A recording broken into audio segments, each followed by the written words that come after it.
some work, why? Do some work, why?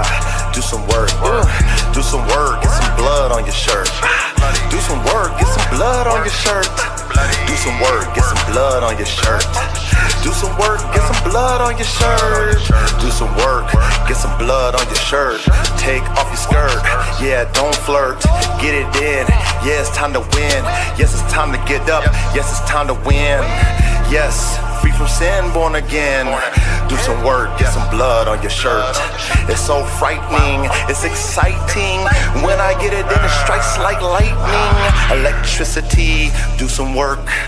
Don't be afraid to get blood on your shirt. Yeah, sometimes it hurts, but I guarantee it works. Ooh, don't flirt, don't wear a skirt. Be a man, please understand. It's time to work, it's time to do additions. It's time to work, it's time to go on missions. Stay in tune with the God, fuck the squad. If you ain't in tune with us, yeah, I'll go solo, don't you know though? So 100 nation, that's for sure though. I do the work, I get blood on my shirt, oh my God, yes it squirts. But I let it release, I get the peace. Oh my God, I slay them devils, rest in peace. Till they lay down and deceased. And do some work, get some blood on your shirt. I don't acknowledge no shit that is fake. I can't stand police niggas, they're jakes. Yes, you cannot relate. Sometimes you do the math that doesn't equate. Oh my God, heaven's sakes. Oh my God, what the hell, yeah. What's the smell?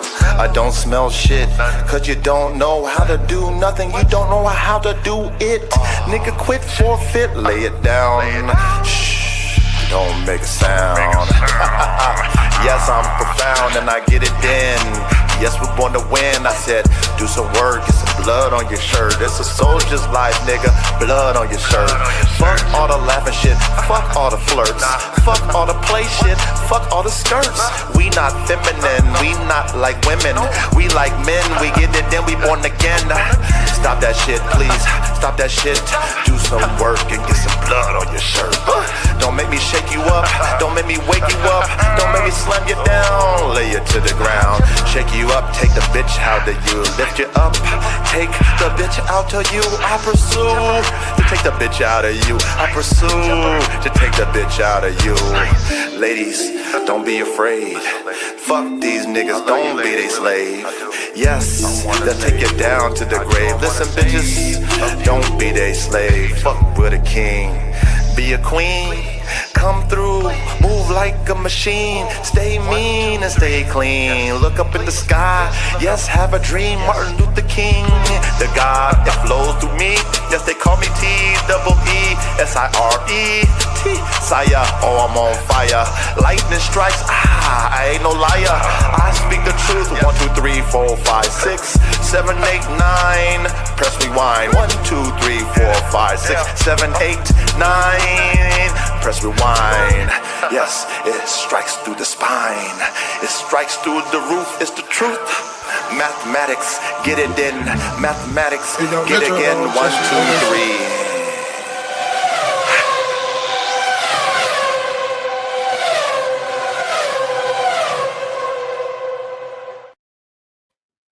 Good Thursday night, world, and welcome to another episode of Lab Talk with the Dog God, aka the Coach, aka the Elon Musk of high performance working dogs.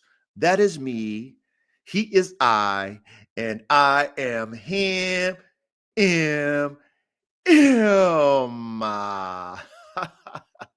Yeah, big salute to all my brethren in the building. Who do we have at pole position?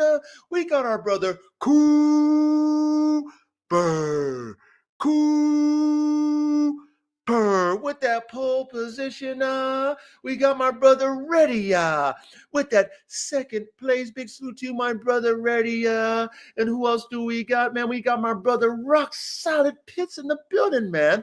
My brother Rock Solid Pitts with that third place. And you guys already know how I feel about that podium. You guys already know how I feel about that 1, 2, and 3. You guys already know how I feel about the Father and the Son and the Holy Ghost. You guys already know how I feel about that pyramid. You guys already know how I feel about that root number, that number 3. So big salute to all of you on the podium position. Let me see who else we got. We got my brother Duro Riso Bully Camp. Welcome back.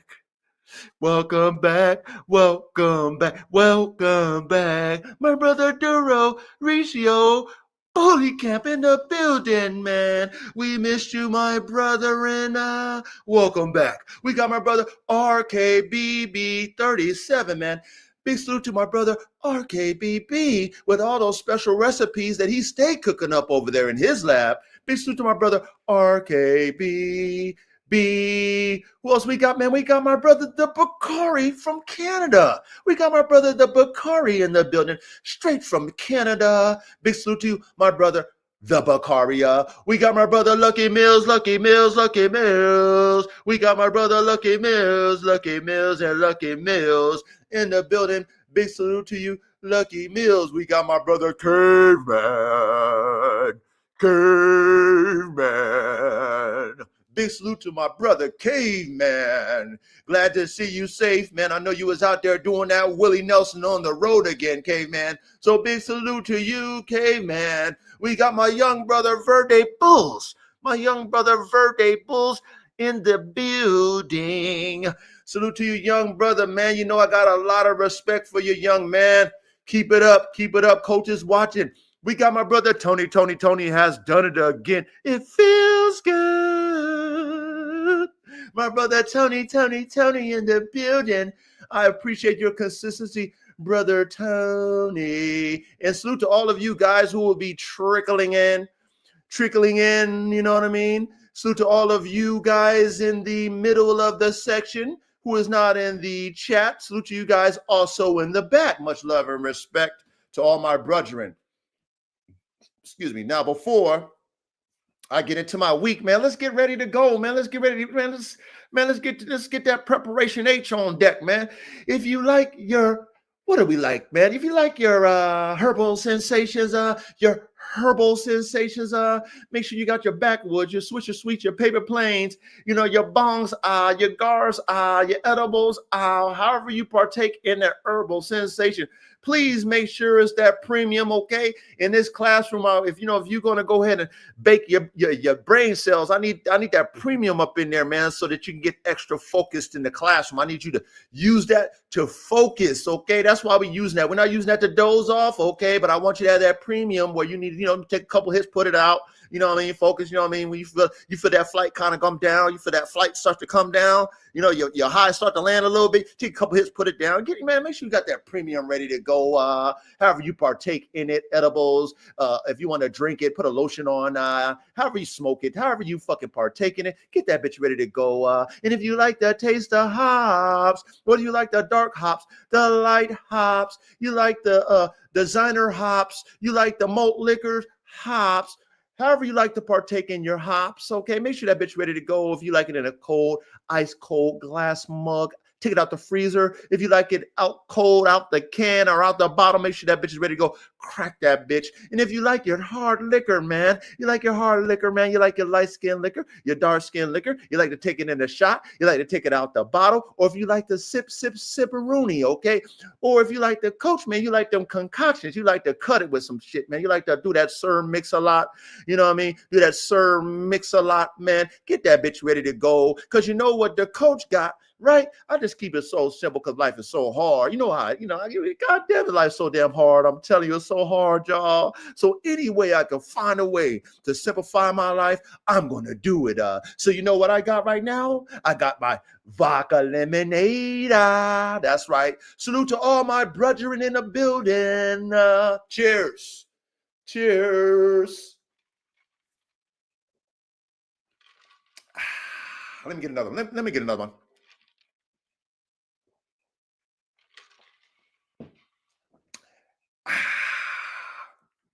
Oh, yeah. That's when it's good when you hear that.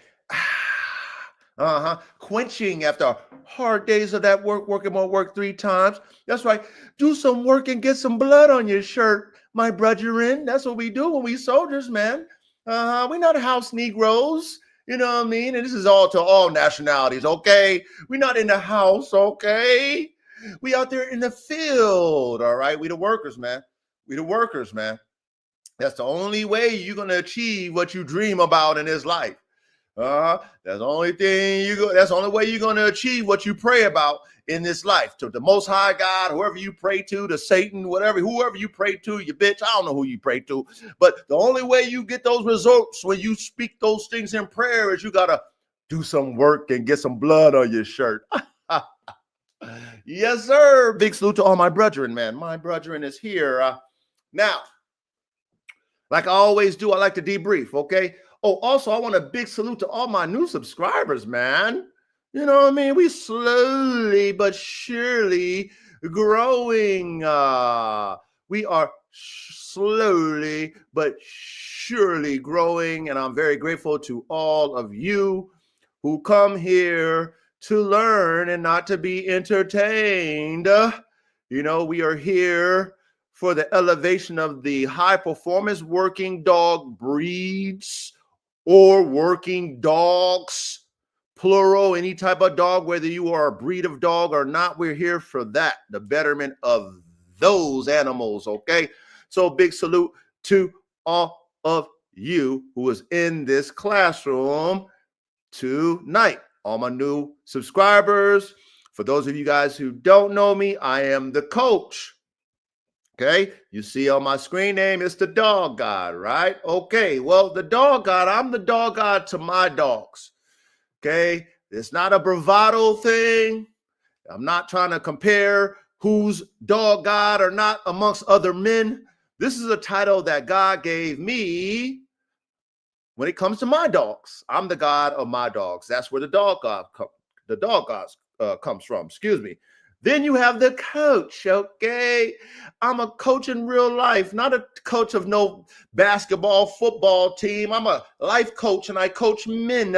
I coach men, selective men, though. Not everybody can handle my coaching, and that's fine. But to the selective few that I have in my circle, and it's only a few, I roll like the Christ. He only roll with the few. So I have a few men that I coach, and we actually coach each other at the end of the day. But, you know, I'm a life coach. But in this dog shit, right? In this dog thing that we're dealing with right now, we're interacting with the dogs. I coach what I do in dogs. Everything that I do when it comes to what I do as far as high performance working dogs, everything I've learned through experience, everything I've studied, everything that I'm trying to be, you know, where I'm trying to go. Okay, I teach that X's and O's, okay? So I'm the coach of that, all right? So I want to clarify that. I have 3 vibes as a coach, all right? I've got to explain this to the new guys. So I got 3 vibes. I got Coach Tony Dungy as a part of my vibe, you know what I mean? He's very level-headed. He rarely curses. He talks real even. He looks you dead in your eye, talks to you man to man. Okay, he's very relatable. Okay, I'm that coach. Okay, then I got Bill Belichick. He's like the middle. You know what I'm saying? Sometimes he's going to throw the chairs out. Sometimes he's going to curse you out. Sometimes he's going to be level-headed. Sometimes you will never get no emotions out of him, but you know he's serious. But you know he's going to win. Okay, that's Bill Belichick. Okay, then I got Bill Parcells. And Bill Parcells, you know what I mean? If y'all study Bill Parcells, man, he the old school coach, man. He tear the whole fucking locker room up, curse you out, embarrass you in front of the class, all the shit. But at the end of the day, it's Bill Parcells. You know, he only doing that shit because he Bill Parcells, and, you know, he a win-win-win coach too, legendary coach. So at the end of the day, I embody all 3 when it comes to what I represent in these dogs, okay? So I'm teaching you guys what I taught myself through the practice of doing these high-performance type of dogs. So for the new guys, I consider myself a player coach. Okay, I play for the team I own. Okay, and I coach. Player coach, that's me. So all the things that I'm about, I'm even harder on myself. So you guys in this classroom, you might get me getting kind of aggressive. You might get me getting passionate. You might hear me cursing, you know, all that stuff. This is a classroom for men. A classroom for men. All my women, ladies who actually trickle into this classroom, understand you can participate, you can come and whatever, but understand this is a male type energy, very, very masculine energy. Do not get turned off. You should be turned on by this energy that you get over here in this classroom, all this masculine, manly energy, because that's what I want us to be here when we're dealing with these alpha dogs, these dogs that can hurt somebody, can kill somebody. You know, the dogs that you got to really take control of, you have to have a very masculine, even approach to it. You got to control your Whitney, all right? So big salute to all my new subscribers. You know, you get to know who I am. I'm not your teacher. I'm not your professor. I'm not your life coach. I'm none of that stuff. But in this classroom, in this one, I am the coach of this classroom. I'm teaching what I do and how I coach myself. I'm coaching you. So if you're in this classroom, respect who I am as the coach. That's all I ask for you guys to do. Outside of this class, if you don't do what I do in dogs, you ain't got to respect my coaching. You can just disregard me. You know what I mean? You don't even know me. Oh, coach who? Coach, you can be like, coach who? But if you really want to really like elevate your program, you really want to elevate your dogs, this is the place to be, okay? Because I do what I coach, and you always respect the doers, okay? All right. So let me tell you about my week, y'all. Let me tell you about my week, man. First and foremost, y'all, you know, I got to start off with God is good. You know, even when you like this, look, check this out, fellas. Even when you have doubt, you know, there was an apostle or a disciple named Thomas, okay, which happens to be my first name. And Thomas doubted the Christ, Jesus Christ. You know, you might have even heard that term, doubting Tom, right? Doubting Thomas, right? Okay. Now I know better. I know better because I'm seasoned in the field of life, and I've studied scripture. I studied the Quran. I studied Buddhism. I'm a real student in a lot of things. If I show you my library, you're like, damn, coach, yeah, like that. So I know better because I've read about all these individuals who was close to the Most High and how the world will affect you in a way to where you start doubting God, right?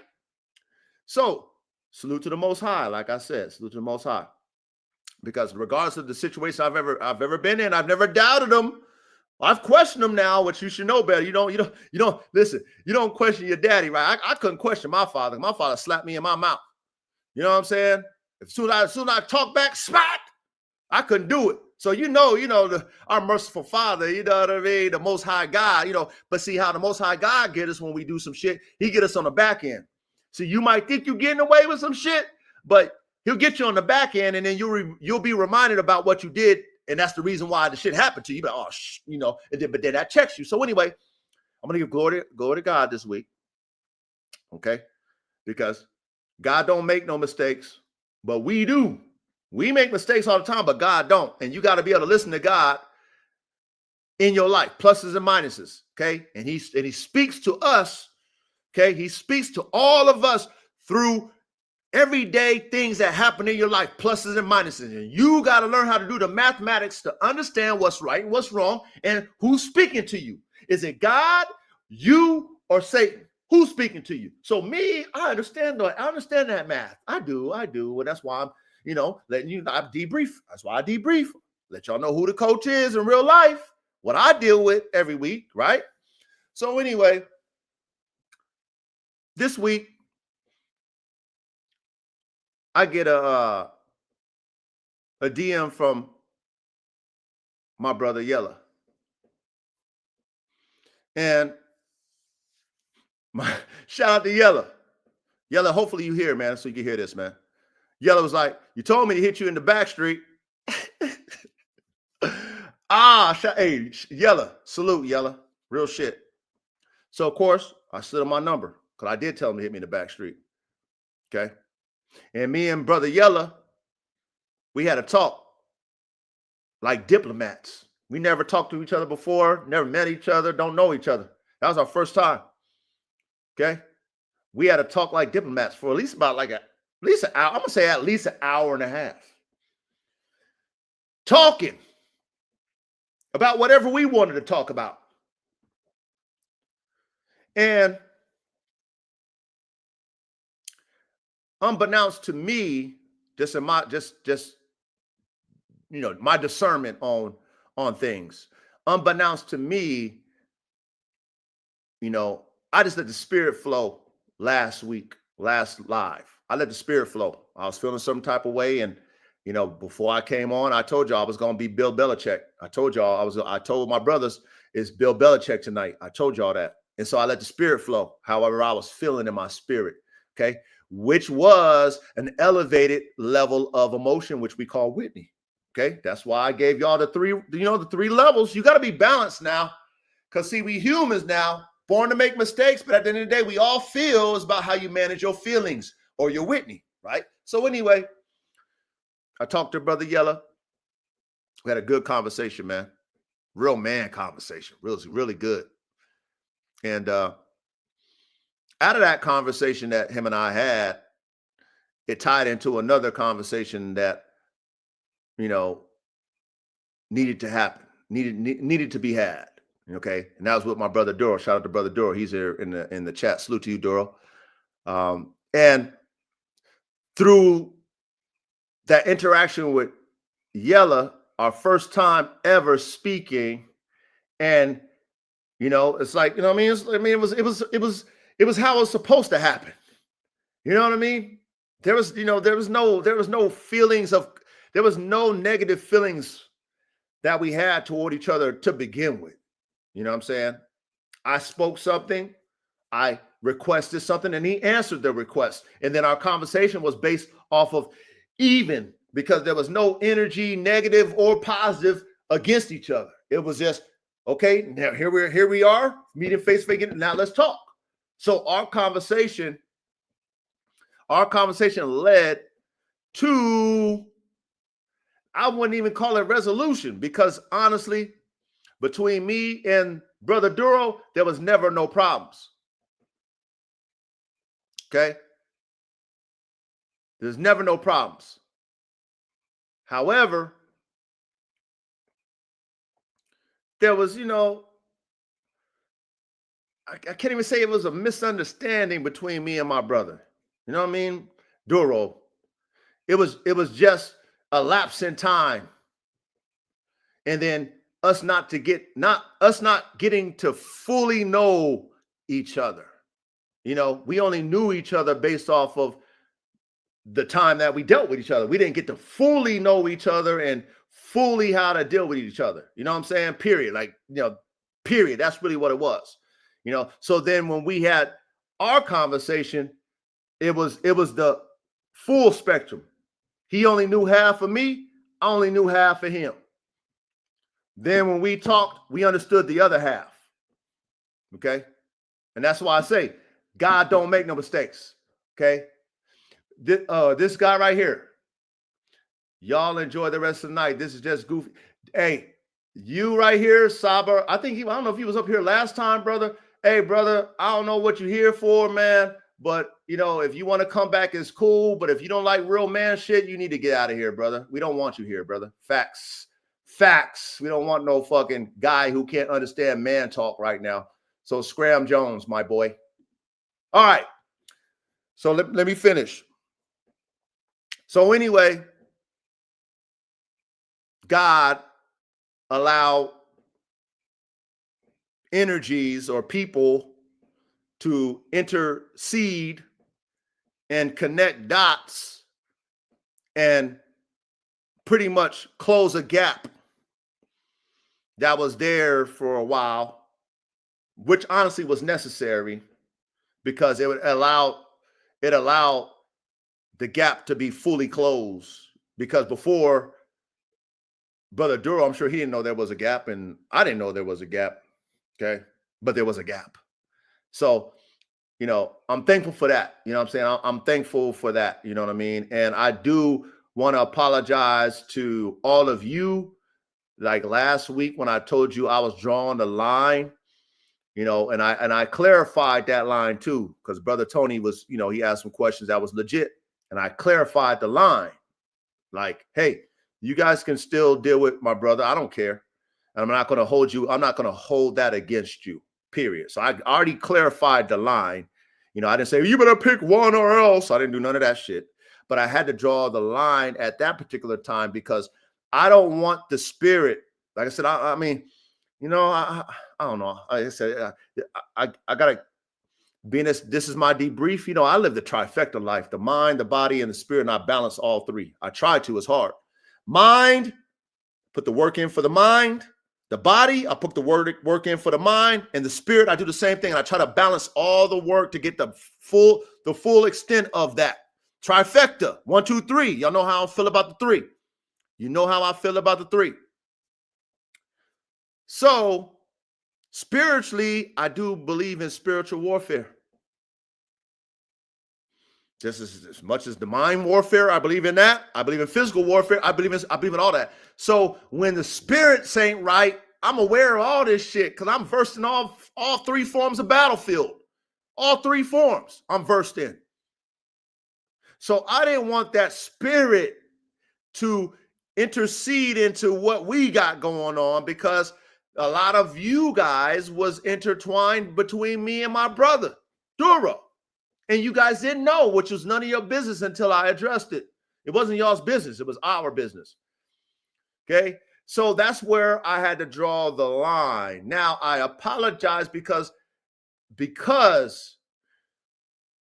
I should still have faith in the fact that you guys who really fuck with me will not be infected by that. Whatever me and my brother was going through at that time, which is honestly nothing, but it is what it is. And it was what it was, and it's not. Okay. So I just want to let you guys know we good. Okay. This family shit. This how, this is family stuff. And hopefully you guys can learn, okay, how men deal with each other. Okay. And how men, all we have to do is, especially if you got their fucking phone number, gentlemen, call them. Be a diplomat, okay? Think about how these countries, these world countries, right? Even though they got funk, they all still meet up to talk. They always still meet up to talk about it. It's called diplomacy. Even though I can kill you, you can probably kill me. We are dignified enough to have a talk about it. Not because of how we feel about something, but because we got people we got to worry about. We got lives that we have to protect. So we can't be on our bravado and our macho man type of shit. No, we can't be. We got to at least be willing to come to the table to resolve any type of issues that we might have, which is very much easy to do. It's not really hard to do. It's just called compromise. In any type of negotiations, there is a level of compromise. Shout out to Donald Trump with his book called The Art of Negotiate. What is it? The Art of the Deal? He ain't capping about that. And as men, we should be able to, be civilized and let's talk about it. I know there's some things you feel strongly about. I know there's some things I feel strongly about. Let's get a happy medium. That's what real men do. That's what we're supposed to do. And that's what we did. So salute to you, Yellow One. Salute to you, Brother Duro. Salute to all of you, all my brothers, all of you guys, okay, for being involved in that energy and understanding and seeing how at the end of it all, resolution was the end result and it happened, okay? So glory to God and salute to all of you, okay? Now, let me talk about my dogs before we get everything kicked in. Now, I'm observing like I always do, and I'm looking at my Formula One Bulldogs, which none of you guys have seen yet, which I'm so glad that I just keep those, I like that anticipation. I love it. And I'm looking at Tiger Shark. I'm looking at all of them. They're all starting to blossom. But that boy, Tiger Shark, remember I told you I at least got one. I probably got two, but I know I for sure got one freak. Shout out to my breeding methods, my breeding methods. Okay, my schematics that I be teaching y'all. You know what I mean? My certain crosses. melovingvariants.com. Okay, I love that variance. I do. I'm not breeding show dogs. So anyway, I'm looking at Tiger Shark, man, and oh my God, oh man, I can't wait to show you that boy, man. Now, he's not perfect. There's not a dog that I see on my yard that I can say is perfect, okay? Now, even though I love fucking, even though I love Chopper the Man Stopper, sometimes I look at him and I'm like, man, I wish he was as big as your daddy. But he's perfect in everything else, though.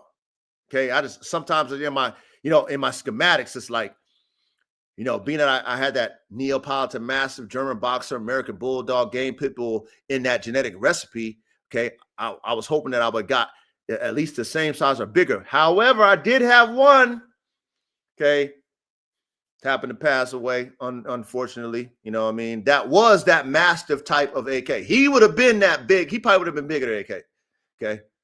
But that wasn't in God's plan. But anyway, he would be the only one I would, in my spirit, like, ooh, yeah, he's perfect if he would have had at least been AK size. You know what I mean? But he's still a great fucking representation of what I wanted. But anyway, I'm looking at Tiger Shark, which is my Formula One Bulldog. And I'm looking at the boy's fucking height. I'm looking at his fucking shoulder spread. Just shoulder spread. And I'm seeing the straight legs, not the bulldog bow. He don't got the bulldog bow legs. He got the straight legs, but he got the super shoulder, the shoulder spread, which I know where that comes from. He got the shoulder spread with the straight legs. You know what I mean? He's long. You know what I mean? Like he's like an AK version of a bulldog. He's got a fucking neck, like crazy ass neck already, and muscles and shit already. He got thick ass, big ass rears. The boy's a fucking maniac. Okay, running, jumping. Like he remind me of AK. Remind me of a real intense boy. Fucking want to get in all the shit. Want to, prey drive is. I'm just observing. Like I always tell y'all, just watch your animals. Let them be themselves. Now one thing I did notice that I can't be doing is overcorrecting them when he be pissing me off and fucking shit up. Because I'm hard on my dogs. That's just me. You know what I'm saying? Because I am the alpha and I'm dealing with alpha dogs. And I see that he responds to me in a way where, it kind of, I feel his spirit like being uncertain when I correct him. You know what I mean? And I don't want to break his spirit. See, that's another thing you guys need to understand about your animals. Frames, brains, and motors. That brain needs to be developed. Now, because he loves me so much and he's still a hardhead, he's still an asshole, okay? He still like to bite shit, but he loves me so much that if I correct him hard, he don't comprehend it, so he kind of cowers a little bit. And so I seen it. So I'm like, okay, I can't overcorrect him because I want to keep his assertiveness and his courage what it's supposed to be. And because he knows who I am, he's cowering because he doesn't want to, not please me. He's like wondering why. He just doing him, but he's wondering why. Like, why are you gonna do me like that, Daddy? Well, motherfucker, you doing something wrong. So I had to be aware of that because I don't want to destroy his mental. I don't want to fuck up his spirit. Okay, pay attention in class, you guys, as I debrief on my dogs. So anyway, this week I was looking at my boys, and I'm all of them is looking great, but I got one. I know I got one for sure. Ooh, I got one. Okay, I got one that's gonna blow people's minds when they see it. Like I said, he's not perfect in the way that I want him to be, but he's definitely a fucking wow factor dog already at 1 year old. Okay, so I can imagine when he turned 3. Okay, not only is he a wow factor in looks, but I mean the boy got it all in fucking athleticism. He's got it all in drive. He's very intense and fast. He got all the attributes naturally without me doing the development. Now, now I see what I got. I still got to develop it, make it better. fine tune it. That's my job. But I'm seeing my lab notes blow my mind. So big salute to that. Okay, big salute to what I have. Big salute to all my hard work. It's all paid off, and I'm looking forward to the future, man. But other than that, let me get another drink. Let me get another drink. Big salute. Only the council, my brother in the building. Big salute to only the council. Nelly 83, big salute. Nelly. Now, you guys do our new, I debrief every live. This is how you get to know who the coach is, okay? I debrief. Got to tell you about what's going on in my world, in my week, okay? Before we get into the classroom, all right? This is what I do, all right? So for that gentleman who like, oh, I can't get out what I mean, man, it is what it is, man. We're not holding you captive. You ain't got no handcuffs to the desk. You know what I mean? You're just not built for this shit. And we get it. You want to be entertained? This is not where you want to go to be entertained, man. This ain't no entertainment, bro. You know what I mean? There's some real shit over here. Inquisitive Dejin. My brother Inquisitive Dejin in the building. Big salute, big salute, big salute to my brother Inquisitive Dejin. Now, what I want to do, all right? I want to give a big shout out. I want to give a big shout out to my brother Verde Bulls, my young brother Verde Bulls, man. I remember my young brother Verde Bulls when I first introduced my store, and my brother Verde Bulls was like, Coach, man, I love that frames, brains, and motors, Coach, man. There's a lot of stuff I love, Coach, man. Hey, Coach, once I get it, woo wop wop, once I get it, pop, pam, ping, pam, pow, it's gonna be all good. I'm gonna get that frames, but you know what I mean? He already, he told me what he was gonna get, now, like I said, I'm on that, I don't know if it's Blue Cantrell. I don't know. I'm going to find out who had that song. Heard it all before. You know what I mean? Heard it all before. Now, of course, I hear a lot of things that people say. I got people close to me, you know what I mean? Like people that's real close to me, which is kind of crazy. You know what I mean? People that I highly respect that, one thing that I do is I do what I say. You know what I'm saying? If I say it, you can guarantee it's going to happen. If I say it out my mouth, it's going to happen. I got brothers who I hold in high regard, tell me some things, and I ain't seen it happen. Which at the end of the day, I'm not going to remind you. That's not my job. You're supposed to automatically do what you say, right? So anyway, my young brother told me, hey, Coach, I'm going to do. I'm going to get, frame rated motors. Man, why did I see my young brother, spend over 150 in the stove? Got exactly what he said he was going to get out of the stove. So big salute to you, young brother, my brother Verde. I appreciate you, man, young man. Young man, I already told you this, but I'm saying it amongst the brothers. Young man, I appreciate you, man, being of your age and your wisdom. Not only that, you already walking on principle. You already walking on shit you say out your mouth. And then not only you saying it, you doing it. Bro, that's rare in today's time and today's day with the young men, not only the young men, but men my age, 47 plus. Motherfuckers love to tell you shit because it sound good. They love to sing you lullabies, rock your ass to sleep. They love to sing you love songs and shit. But at the end of the day, they not really in love with you. You know what I'm saying? So, man, oh man. When I saw that, I instantly, fellas, brothers, I instantly went into my brother's DM, man, Verde's DM. I said, Verde, did you just order your frames, brains, and motor? He was like, yep, I sure did. So salute, Verde. I want to give you a shout out, young man. You know what I mean? For standing on what you say. You didn't have to say it and do it. I'm used to it. I'm not going to hold you to the cross and remind you. But you sure did remind me when I saw that in my motherfucking DM. Excuse me, not my DM, my email. So big salute. Now, what I want to do before I start this class off, before I share my link, I'm going to share my store so you guys can see I actually added some new products.com. Let's share my screen, shall we? And as far as this ticker goes, look at the ticker. Okay? It has my store information on it, okay? It says, please support the movement by purchasing my Formula One K9s gear at Formula One K9s gear.printful.me. Again, at Formula One K9sgear.printful.me. Okay, support your boy. Ain't nobody fucking with my merch. I got the best merch in the dog game. Show me somebody's merch better than the coach's merch. I dare you. Show me it.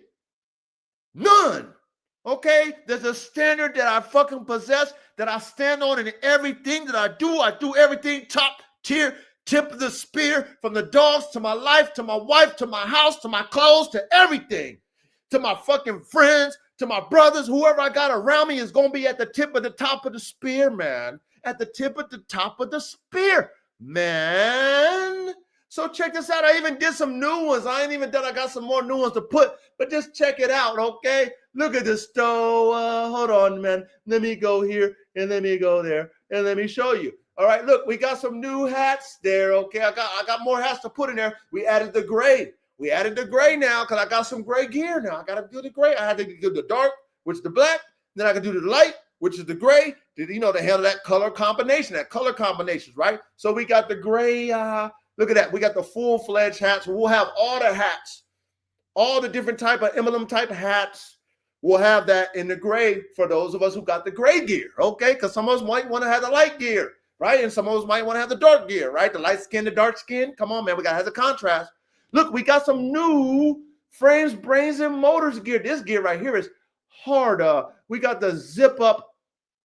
Look, we got the zip up frames, brains, motors, FBM, IBM, no, FBM, frames, brains, and motors. Look what we got on the side. We got the Formula One K9s on the side of the sleeve. Formula One K9s on the side of the sleeve of the zip up hoodie. Check out the front. We got the Formula One K9s on the chest, on the left side of the chest, on the zip up premium hoodie.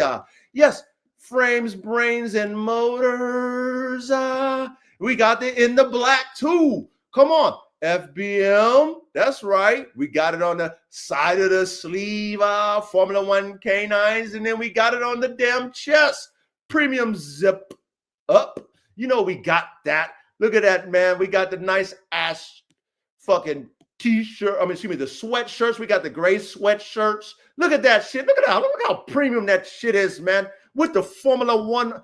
Look at that Formula One K9s on the motherfucking tag right there on the tag where you could, you see how you should wash your, your shirt, your t-shirt, your sweatshirt, gives you the instructions, wash it in cold, do the dry, all that shit. Right there, you got it right there. Look, you got the Formula One. Look at how clean that shit is. Top tier professional that shit is. Hold on, man. Let me show you the back. Look, we got a little bitch wearing it, man. Salute to you. I got the little female. You look at the girls can wear it. Rock Solid got his woman a set. He got his woman a couple of pairs of shirts and t-shirts, whatever. He got her a couple of things. Look at that. Frames, brains, and FBM. Look at that shit, man. That shit is hard. Coach, man, how do you do them like that? Well, I got it. Everything I do is top tier. Everything I do is top tier. I got to have it top tier. Look, we got the black. Look at how clean the black is. Look at the black one, man. Come on, man. Look at the black one, man. Frames, brains, and motors, FBM. We got some new shit for y'all, man. Coach gonna keep adding. I'm gonna make y'all want to be like, damn, I gotta get the whole collection, man. Coach keep adding new shit. Man, we got all the different versions. Okay. You know what I mean? We got the embroidery. Come on, man. We got the embroidered. Look at that shit. Embroidered. That's why I say Cooper. Coop. Tell your mom. Hey, moms. Coach says, get me the embroidery so I can see it. You feel me? That's what you tell moms to do, Coop. Give me the embroidered ones. Man, I got the top tier embroidery, man. Ain't nobody fuck with me on the merch, man. Look, got the shirt, summertime coming up, springtime coming around. Come on, look at all this shit. Got the gray one for y'all. Y'all want the lighter ones? Y'all want the lighter shit, y'all don't want the black?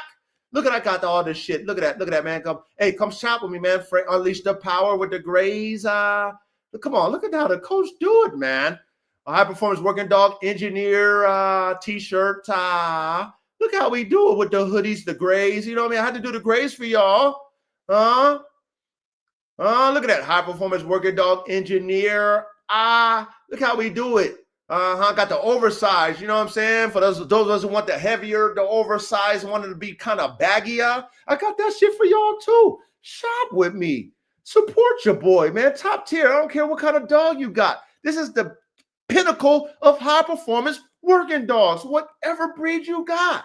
It don't matter what kennel you got. It doesn't matter what your kennel name is. It doesn't matter what type of breed of dog you have. Man, Formula One canines is the pinnacle of high performance, man. We got the frames, brains, and motors. We got the frames, brains, and motors shirts. Come on, you guys. Come on, the coach did that shit, man. Look, the frames, brains, and motors. Look at that, man. Look how clean that shit is. High performance canine engineering. Frames, brains, motors, Formula One canines. Come on, coach. Come on, shop with me, y'all. Support your boy, man. Top tier gear, man. Top tier. Pick your size. Pick your style. Pick your color combination. You know what I'm saying? You know we got to have an AK. You know we got to have AK in the building. AK got to have his own shitta. You know, AK got to have his own collection. I mean, the legend got to have his own collection. He is a legend, living, not dead. He got to have his own collection, right? Of course he does. Come on, man. Scroll through the store, y'all. I just want to show you real quick. I added some new gear. I got a lot of shit. Formula One K9s with the S, gear.printful.me. We'll get you straight to the store. Look, got DNA. We do. Come on, man. How you want it fitted? How do you want it? How does it feel, man? Come on, we got it all. Just scroll through it, okay? Now watch this. Look at the hats. I'm gonna have all the gray ones pretty soon, but look at the hats, man. We got all the hats, man. All the different styles. We got the different types, all embroidery. Like I told y'all, we're going to do the embroidery, okay? Look at that shit right there with the Formula One canines on the side. Like the new era. You know how they got the new era on the side? We got the Formula One canines on the side with the big dog head. Of course we got to have them like that, man. Of course we got to have so many variations because you know how much the coach love all his DNA? You know how much the coach love his variances. You know how the coach don't like to be genetically bottlenecked. You know that. So, of course, you know my clothing line. You know I'm not going to be bottlenecked in my clothing line. Oh, my God, coach, do you practice what you teach in the X's and O's? Yes, I do. Don't you show them what you practice? Don't you show them what you say? Yes, I do. I do it each and every fucking time because I'm consistent. That's right. I'm consistent in what I do. Look at that one. Oh, my God. We got the coach. Hey, the coach is y'all, man. Technical director. That's the one. That's the head engineer. That's y'all, man. Motherfuckers like, oh, technical. They'll ask you like, hey, man, what's that? Oh, the technical director, man. The coach. Who's that? You be like, that's me. You don't say that's the coach. You say that's me. I'm the technical director of my high performance working dog program. Oh, for sure. And if they watch and they study Formula One racing, they know who the technical director is. They already know. If they fans of Formula One racing and they see that, they already know who the fuck you is. You feel me? That's right. Look at the dog head in the back. In the back, that dog embroidery. The coach, only the coach hat get the full, all the emblems it gets on the coach hat. The dog head, like the Corvette, but we got the dog head looking like the Corvette symbol. Man, that's the coach. It's called the vision. You gotta be an artist. You know what I'm saying? Formula One K9's embroidery, and then we got technical director, the coach. That's y'all. That's y'all. It's not just me. Come on, man. Shout out to Reddy. I think he got the coach's hoodie. Shout out to Reddy because he got the coach's hoodie. Look, we got frames, brains, and motors. Look at that. We got the frames. Look, embroidery, frames, brains, and motors. That's our philosophy to build the complete fucking high performance working dog. You got to build them on the frames, brains, and motors concept. You got to build a complete dog, not an incomplete dog, not a lopsided dog, not a one way or the other way, a complete dog. That's called a frames, brains, and motors dog. That's right. If you represent that, you're going to have that frames, brains, and motors hat. Look, we got that Formula One on the side like the new era. That's right. Come on, Coach, top tier, man. Ain't nobody's merch like the coaches. Show me, show me, show me. I know once they see my shit, they're gonna get in their bag. But you know what? They shit is based off of their kennel name. My shit is based off of fucking a philosophy called Formula One Canines. Woo, Coach, you so damn smart. I know I'm smart. I know I think ahead, 12 steps ahead. I know it's a thinking man's game in this world. Come on, man. I can make so much different. I can make so much merch, so much different variants in my merch. Formula One Canines. So, oh my God. Oh, it's never ending for my merch. Never ending for my merch. It's damn near a fucking clothing line. It's a damn near a clothing line.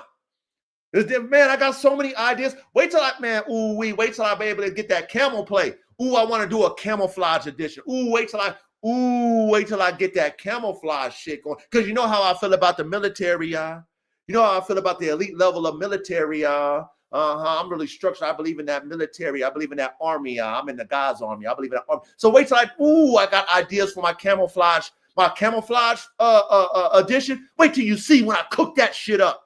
Ooh, you know that. But anyway, I just want to show you that. Man, please support your boy. I appreciate all of you guys who have supported me. You guys will get something in return for your investment. Okay, I'm not just asking for donations. All I'm asking you to do is patronize my store. All right? Support my store and you'll get fucking worthy premium type merch. And then at the end of the day, you support me. And at the end of the day, you get something back in return. Okay. And I'm going to keep having more and more shit to make you be like, damn it, I got to save my bread because Coach got more shit in the damn stove. Coach, stop putting those variances in your stove. Look at that FBM shot. That shit is so hard. This shit's hard.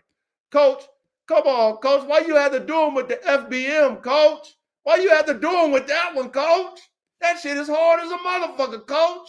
Why you got to make me go buy some more shit, Coach?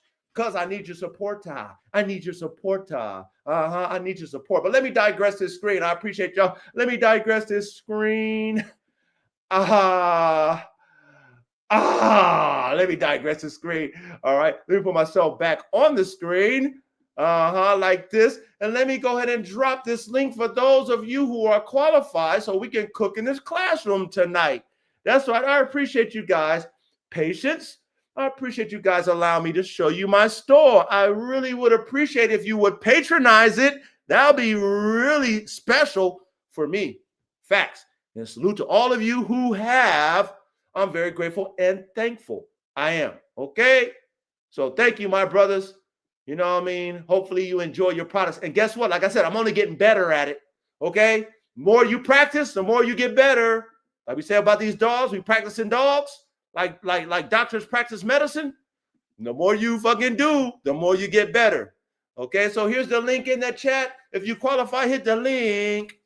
Hit the link, hit the link, hit the link if you qualify.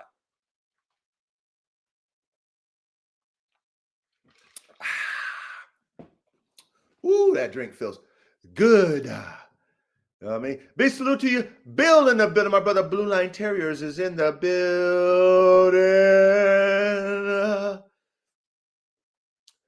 Who else we got up in here, man? I missed. I missed. Who else we got in here? Okay. That's it. I got everybody. Hit that link if you qualified. Let's cook tonight. We got a good one tonight, man. You know what I mean? You guys always heard the coach speak about this thing. TESD in the building. Big salute to you, TESD, my brother. Big salute to you, TESD. Salute, coach. Salute. Yeah. Ready? Hey, salute, Verde. Salute, Verde. My fault. My phone took a little bit I was able to hear y'all, but y'all couldn't hear me. But salute to the chat. Salute Ready. Salute Caveman. Salute Coach. Or salute to the chat. Yep, salute to the chat. So hey, how you boys doing today? What's up? What's up with you, Caveman? Salute, Caveman. Or salute, What's up, fellas? All right. Yeah. Hey, what did you think? Hey, I know Reddy. I don't know, Verdi. I don't know if you've seen it, but did you get to see the additions I added? Reddy? Yeah, I just seen them. Damn. Yeah, I like them gray joints, I man. know. I had to do the gray additions. I had to do the gray ones, Reddy. I had to do it. Yeah, I might have to cop something off of that. And then Reddy, hey, and then some of them hats, I might have to get some of those. And then the camo, I'm definitely on that. I know, bro, I can't wait till I can do it the way I want to do it. The camo edition. Ooh, we already did the designs, so I just got to Okay, figure out how I can do it. that's fire. I got to figure out how I'm gonna do it, man. All right, so Coop, what did Coop say? Coop asked me. He said, "Hey, coach, how much do you need to own?" How? Okay, I don't know. All right, so okay, understand. Our brother Coop is using probably using some like special. All right, so I'm trying to decipher what you're trying to say, Coop. He said, "How much acreage do you need to own a hat? How many dots you need for your program? Just want to know." Dogs. Dogs. Okay.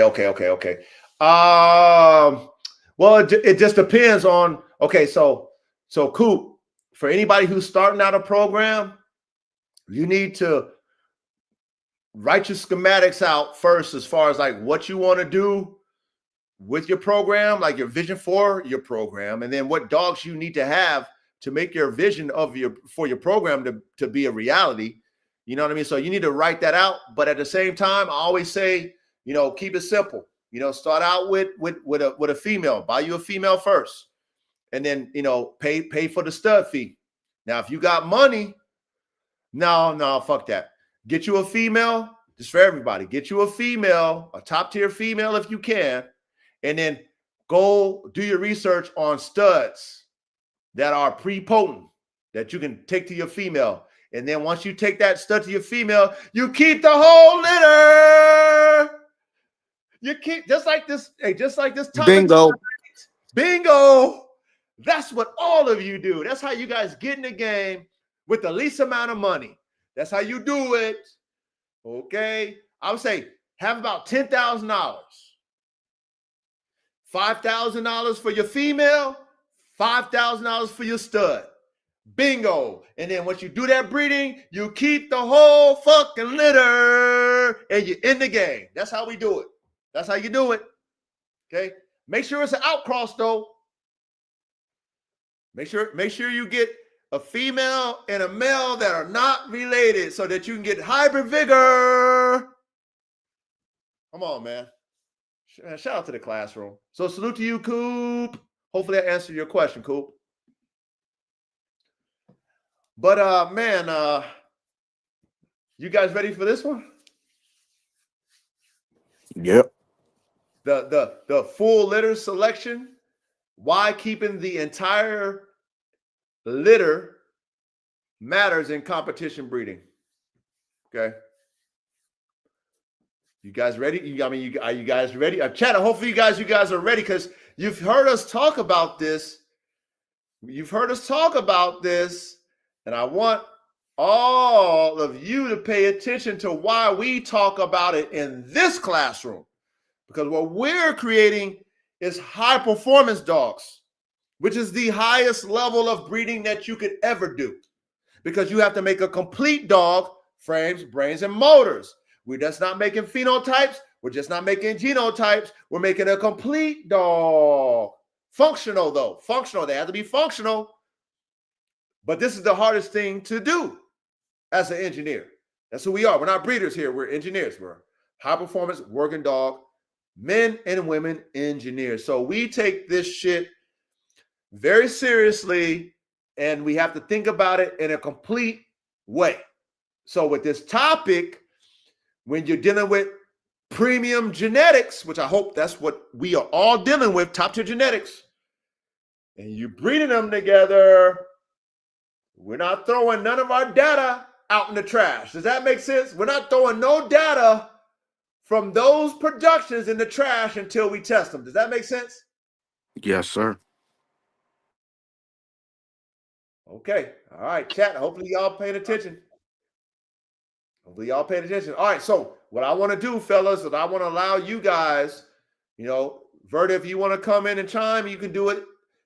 Caveman, ready. I want you guys to come in just like I did last week. Put y'all little spin on it. Whatever you guys want to add, speak on it, your perspective, everything. I want us to talk about this because this is very important for people to understand and I want you guys to comprehend this class tonight. Okay, not just listen. I want you to comprehend this class tonight. All right. So, K-Man, if you like, I would love for you or Reddy, whoever wants to come first and break their, information down. Be my guest, please. Oh shit, we got Kia. Damn it, shit. You said Kia or shout out from Arturo, New Zealand. Big salute, man. We got somebody from New Zealand in the building. Salute. Yeah, big salute salute New Zealand in the building. Just like we got the Bakari from Canada in the building. You know what I mean? I think 416 K9s, he's from Canada too. You know what I mean? But big salute to you. Hopefully you enjoy this classroom and hopefully we see you again. All right, big salute. All right, go ahead, fellas. You could go ahead first, Caveman. All right. Well, I mean, basically, your pups all have different genetics from each other, and they have hidden genetics you can't see. You're not going to know how they all perform until they're old enough to be tested. And you're not going to know who's a proven breeder until you bred them. So if you pass some dogs off to somebody else, you don't. There goes your breeding project.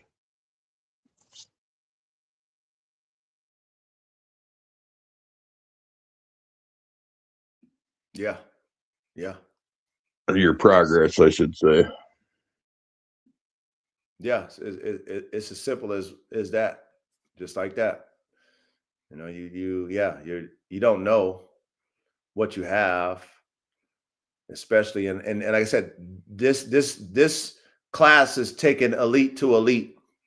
What I mean by that is elite producer to elite producer, not just performer.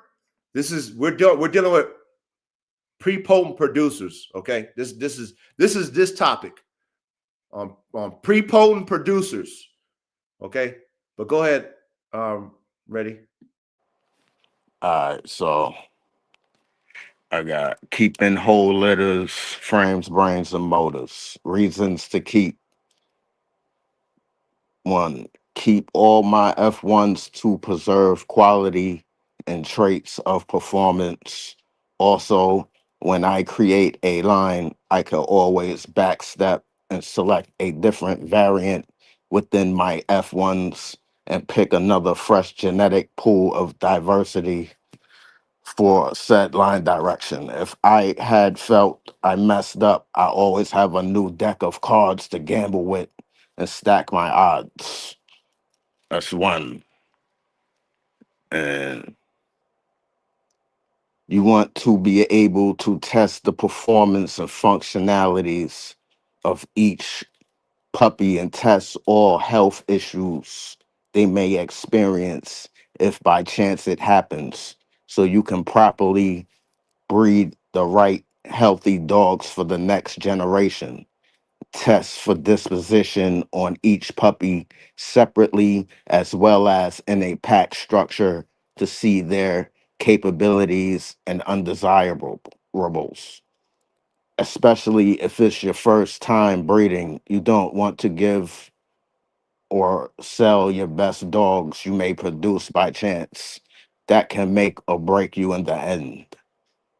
Also, you're going to need to have the means to facilitate, house, feed, and pay for medical and have property to even do this properly. LLC when you're ready to start selling to public and go live with your productions. And also, even your weakest looking pup that ignores siblings and gets beat up or curves out, what they say, you got to remember all pups develop and mature faster or slower than others. Got to give them all time to develop correctly and soundly. Hopefully, weakest pup or pups not showing the signs you were looking for pops up, pops out. Also, since they all share same genetics, the weaker one might be your top producer out of all those dogs you were cheering about, thinking they were the best and can't produce nothing. That's what I am. No, no, that's good. That's great actually. You know what I mean? That's a complete summary of like how you got to analyze it, how you got to assess it, how you got to test it, all that. You know what I mean? Like, yeah, no, salute to you on that. What you got anything to add to that, Verde? Do you want to add anything before we get into the to the meat and potatoes? Yeah, I was gonna say Birdie Reddy hit it on the head with that one. Definitely the brain development, for the frame, the brains and motors. You wanna definitely check it out, make sure that the litter is producing the output that you are looking for, which like Reddy say, you can see different outputs from 2 weeks to 4 weeks, from 4 weeks to 8 weeks, from 8 weeks to 6 months, to 6 months to a year old. So you just want to take your time and be patient with your selection and make sure you're selecting the right ones. And that goes back to say, like, if you can, try to keep the whole litter. And if not, rehome them to people that's close to you where you know that you could go back and put your hands on that dog. Trustable, worthy people, Once again, you don't want to crash out your program and throw it away by doing the simple thing as selling the dog and not knowing the true potential in that puppy. Facts. Facts. Facts. Yeah. All that. Yeah. This is something that I learned by default. See, I wasn't taught this. I fell into this reality because I had some old dogs that was a part of my pit bull line. And they were older. They were like 9, they're old, 9, 10. And I told myself I was going to breed them one more time because, in the beginning I sold all my shit. I kept like one. I kept one male. And then he died, man. When I first moved out to the hill, out to this wilderness, I think he got bit by a spider, man. I don't know what the fuck got his ass, man. But one day, man, I came out there and that motherfucker was stiff in his damn kennel. I was like, what the fuck happened? And I checked around and he had like some kind of bump. So I think some spider got his ass. I don't know, man. That shit was fucked me up. But anyway, when that happened, I'm like, damn, I ain't got no DNA left. That's what I was saying to myself. And I sold every time I bred, I bred them 2 times, and I sold them all because I had a huge demand within my own circle. All my partners wanted them dogs, so I sold them all. I only kept me one. So when I didn't have him, I'm like, shit, I gotta do this again. So being that they were older, my male and my female, they were older. I'm like, I'm gonna breed them again, and then I'm gonna keep them all. And so I had a nice size litter. Thank God. Shout out my girl Buffy, rest in peace. The silent assassin. She gave me a nice size litter, and I sent one to my cousin, and I sent one to one of my closest friends because they wanted one.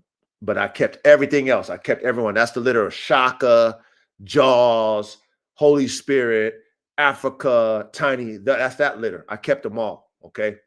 Now, because of that reality, for me, right, when I did my band dog breeding, and I've only had 3 straws off a Red Bull, and that was my first band dog breeding, and I had already kept that whole litter of my pit bull breeding for the most part. Okay, I kept them because I can use any of my cousin had one, I can use his if I needed that, and my partner, my close partner, I can use it. So all that shit was mine, period. If I wanted to use it, breed it. But anyway, so because I kept my pit bull litter, I said, there's nobody that's going to get this band dog litter, because I knew how hard it was for me to get Joe, who is, pretty much the head of Buff Dogs. He's the husband, he's the man, he's the one of, Joe Peacemaker. He didn't even want to sell me Red Bull straws. I had to finesse him with a package deal, which was a lot of money. Okay, because I wanted the DNA that bad. So anyway, I knew, I was like, I can't sell my fucking foundation band dogs to nobody. So I kept that whole litter. And I blessed my cousin with one, because he was trying to get in dogs. And I was like, okay, I can always get to it. Here you go. Boom. So I plugged him with my DNA. That's what that's what you do when you want to take care of people. Okay. That didn't go nowhere, but that's another story. But anyway, my point I'm making to you guys is I bumped my head on it because of a situation where I had to. It's not a situation where I knew better. Okay. It's a situation because I had to, and I wanted to protect the DNA. Okay. I had one situation where I lost one on some fucking humbug shit, a spider bite, whatever. I'm like, oh shit, my male and female's old as fuck. Let me cross my finger, and then I got a litter. Thank the Lord. Okay, so I'm keeping all this shit.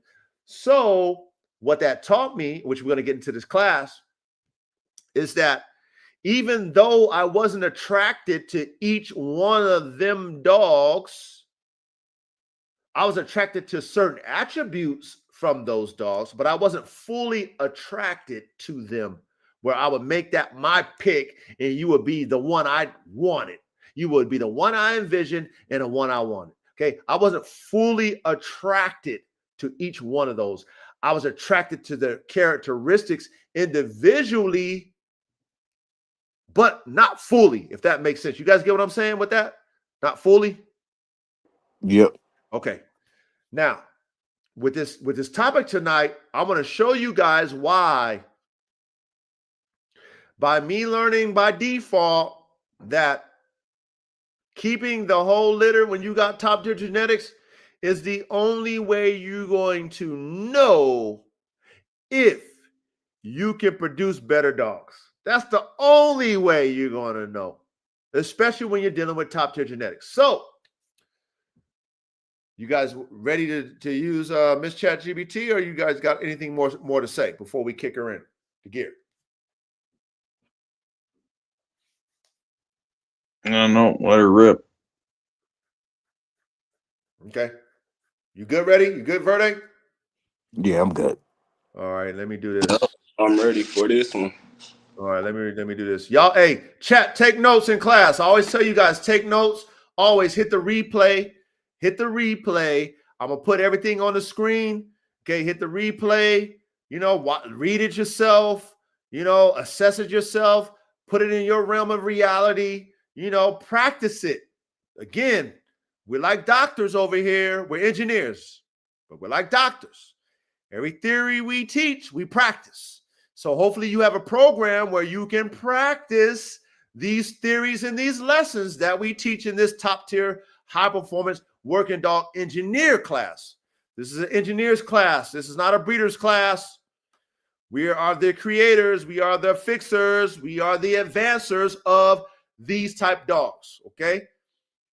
That's what we are. So please pay attention in class. Please take your notes. Please assess your own program. Please apply these theories to your program so that you can know for yourself if you got great DNA, great genetics, if they're passing on or not. Please. Okay. That's why we do this. All right. So hold on. Let me do this. Let me remove. Let me see. Stop screen. Okay, cool. And then we're going to share screen. Okay, cool. And then we're going to go to our assistant coach. I'm going to add her to the screen. All right. Boom. Okay. Let's go ahead and make her big. Bow. Now, my brother, ready. You already know what time it is. Let me give the disclaimer to all of you. Understand, I am your coach. When it comes to this type of classroom, I'm your coach. Okay, if you guys ever had a coach in real life, I am not your professor. Normally your coach is probably your PE teacher, okay?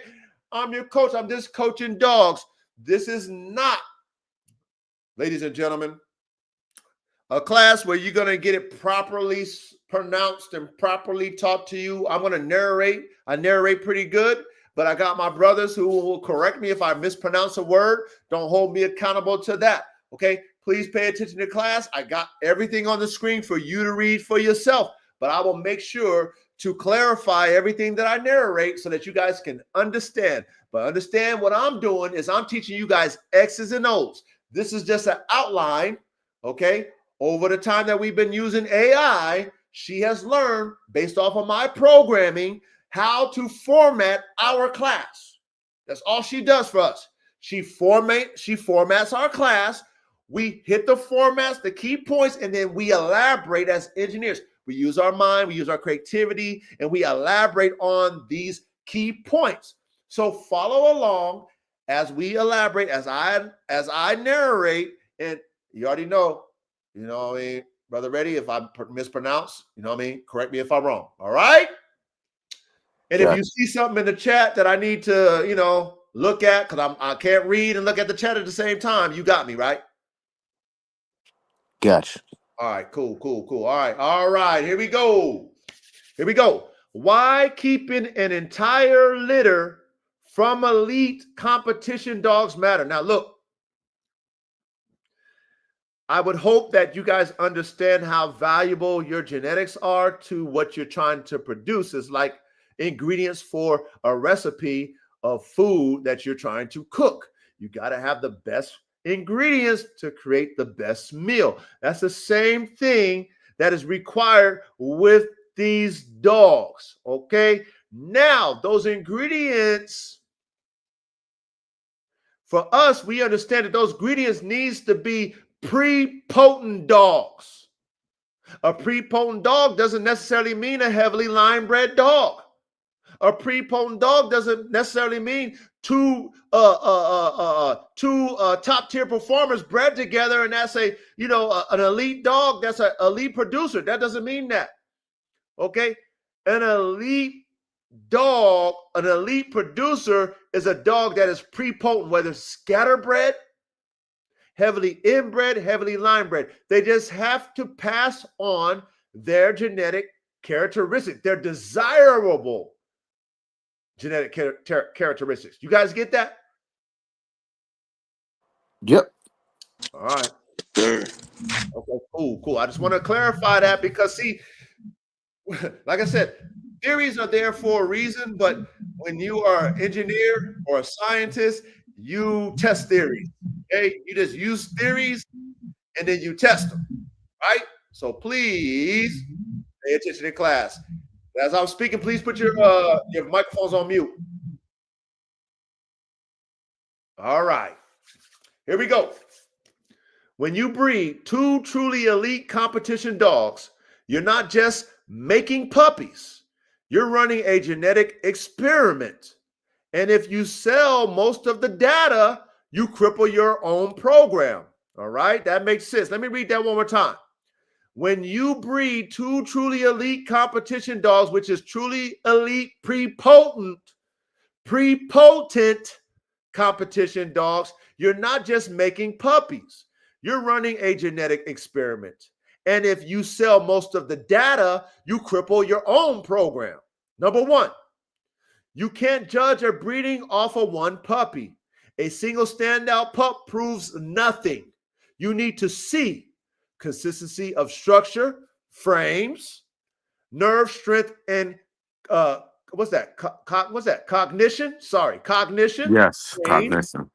Okay, brains, drive, power, recovery, durability, motors.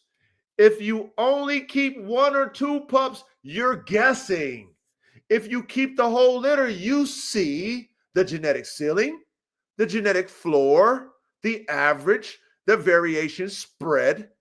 That tells you what the cross truly produced. You guys get number one now. I want you guys also to elaborate on number one. In the chat, you guys can do the same.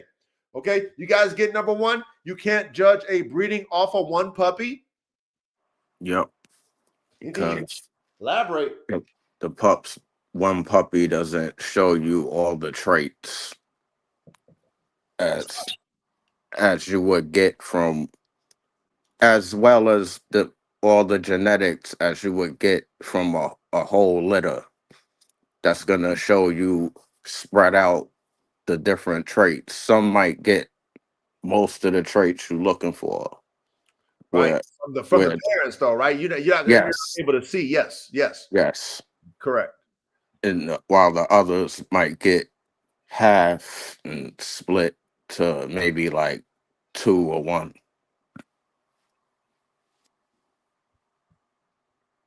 Did somebody fall off? That'll be like the last, like I guess the last puppy might have like 1 or 2 traits. Right. Right. Exactly. Exactly. Like, so pretty much what you're saying is like, okay, if we know, like I said, prepotent parents, you guys, engineers, prepotent. That means our genetic lottery, we're guessing still, but we're taking educated guesses playing the genetic lottery. So knowing based off of our prepotent parents, what they've produced in their offspring, you can assess each puppy and understand which ones got what from each parent. That's kind of what you're saying, right? Yep. But then the downside or upside, as in like what Caveman was talking about last week with the true F1, where they all gonna be the same no matter what. They all gonna have all the same amount of traits and genetics throughout all the whole litter. Now hold on. I gotta say something. Now with the F1 is a total scrambled egg. So one thing about the F1, ain't none of them gonna have the same nothing. No, that's a misconception. What are you Unless, talking about? okay, if your F1 is a polyhybrid, you're right. What is explain everything you're gonna explain, because that's the only way I see a F1 as a scrambled egg. But go ahead and tell me. Go ahead, No, break it down for us. no, your F2 is a scrambled egg. So if your F1, if the parents are already mixed and not a tight inbred line, yeah, your F1s will have diversity. Oh, I Because see. Okay. Hold on. Okay, I see what you're saying. I'm talking about the F1's offspring. So that is the F2. The F1 breeding. What you're saying is the F1 breeding is whatever it is, right? And then the F2s that come off that F1 breeding will be the scrambled egg. right, yeah. Okay. That's what I meant. Okay, that's what I meant, K-Man. So we on the same page. You guys get what K-Man said? I understand you now, K-Man. Thank you for clarifying that. Okay, so you're right. So the F2 is a scrambled egg once you breed the F1. But you know what? How I always perceive it. I always perceive when you do that breeding, those are F1s. That's how I see it. I see it when you take those two different whatever it is and them parents and you breed those productions to me are F1 productions. That's how I see it. Your first breeding is an F1, but Right. it So those may, productions, hold on, okay, man. So those productions are F1s. your very first mating, right? It stands for filial generation number 1. So those are scrambled eggs. No, well, not if both parents are purebred. But hold on. If they come from two different sides of a spectrum and they're different, and we just learned that with what we call that? What meiosis? We just learned that from the reshuffling. So if they come from a whole different spectrum of a field of genetics, and we recombinate that genetic by mixing them, that's scrambled eggs. Yes, but that doesn't happen till F2, because in the F1, when they recombine in each parent, they're swapping the same traits. You know what I mean? Because they're inbred, they're a pure species, so they don't have that diversity in them to begin with. So if both of your parents are pure inbred like that, or a pure species, and you breed them with another pure, there's only 2 possibilities of traits that they can have. Okay, and one of those traits is usually a dominant over the other one. So they're only going to, all of them are only going to express that one trait, unless you're dealing with something that's a co-dominant. So the pups will, or whatever you're breeding, the F1 will express all the dominant traits from both parents. Now they carry the recessive traits, you know what I mean? So, and when they recombine, even if there is no recessive traits, when they recombine, that's when in the F2, that's when traits from one species get shuffled with another and get split up to where there's not, you'll basically have 4 different combinations of what you're getting out of that F2. Yeah, I'm confused now, but we're Yeah, getting ahead. that's why I want to get my dry erase board back. Yeah. I'm confused, but we'll get to that because I even have a second segment to this, which talks about the F1 and the F2 breakdown. So, yeah, I'm confused on that one because I automatically think your F1 is automatically going to be a scrambled egg. You know, I mean, you're taking two, and that's meiosis.com, you know, off the top. That's a whole, you got 2 different breeds or you got 2 different families, ain't nothing related, and you get that genetic explosion. That, I mean, how could that, like, that is, you don't know nothing. You're right, but what you're not understanding is that does not happen until you breed to F1s. Because when, like I'm saying, during meiosis and the shuffling, there is no shuffling of unlike traits in that first generation of offspring. That shuffling happens in the parents. You know, not when how do you get hybrid vigor at its maximum level if there's no shuffling? I don't get that. How do you make better? Because of all the dominant traits canceling out the recessive traits in the F1. When the shuffling happens in the parents when they're making the sex chromosome, it does not happen when the sperm and the egg meet. So there's only, you know, the dad, let's say a lion and a tiger. Mm-hmm. The dad, when he, the lion male, when he makes his sperm cell, he does not shuffle tiger genes into it. He only has lion genes. So those cubs are only going to have lion genes and tiger genes, and the dominant gene is going to cancel out the recessive or the weaker gene of the other species. And they're all going to be the same, but they're going to be carrying 2 different traits on each allele. So when you breed them, they're going to give one allele to one offspring and one allele to the other. So then your offspring's not the same. That's when the shuffling takes effect. Okay. But I mean, if you're let's say you're crossing 2 dogs and calling it your F1, and those dogs, you know, have a diversity in them already, then your F1s won't all be the same. Like if you breed a boxer bulldog to a Rottweiler Great Dane, and that's your F1, it's not really, it's an F1 because it's the first generation of your filial generation. Right. It's not a true hybrid. Yeah. Okay. All right. Well, that's what I was thinking. We'll have to dive into that one too. You know, I mean, that's another subject matter. So, okay, man, think about that topic and let me dig into that because now I need to learn something too. Because we need illustration. That's going deeper into the meiosis. The meiosis. Yep. The phases. Yeah,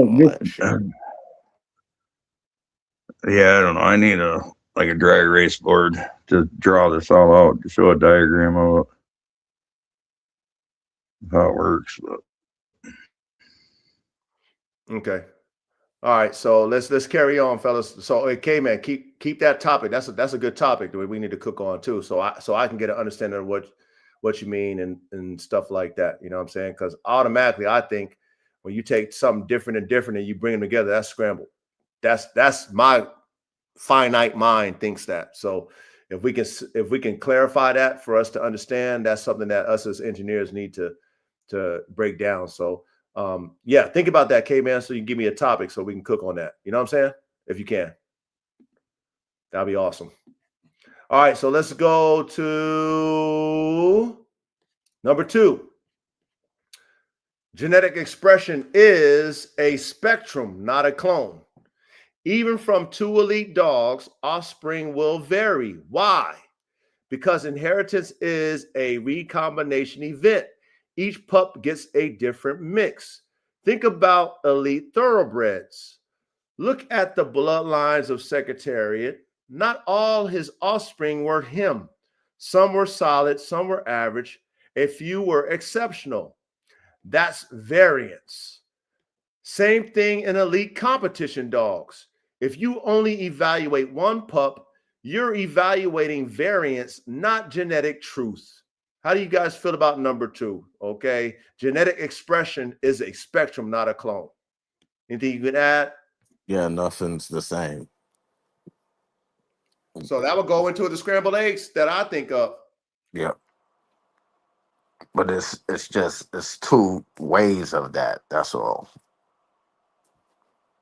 Well, genetic expression is a spectrum. Okay. Meiosis is always a reshuffling of the genes. Like that's what we learn. Yeah.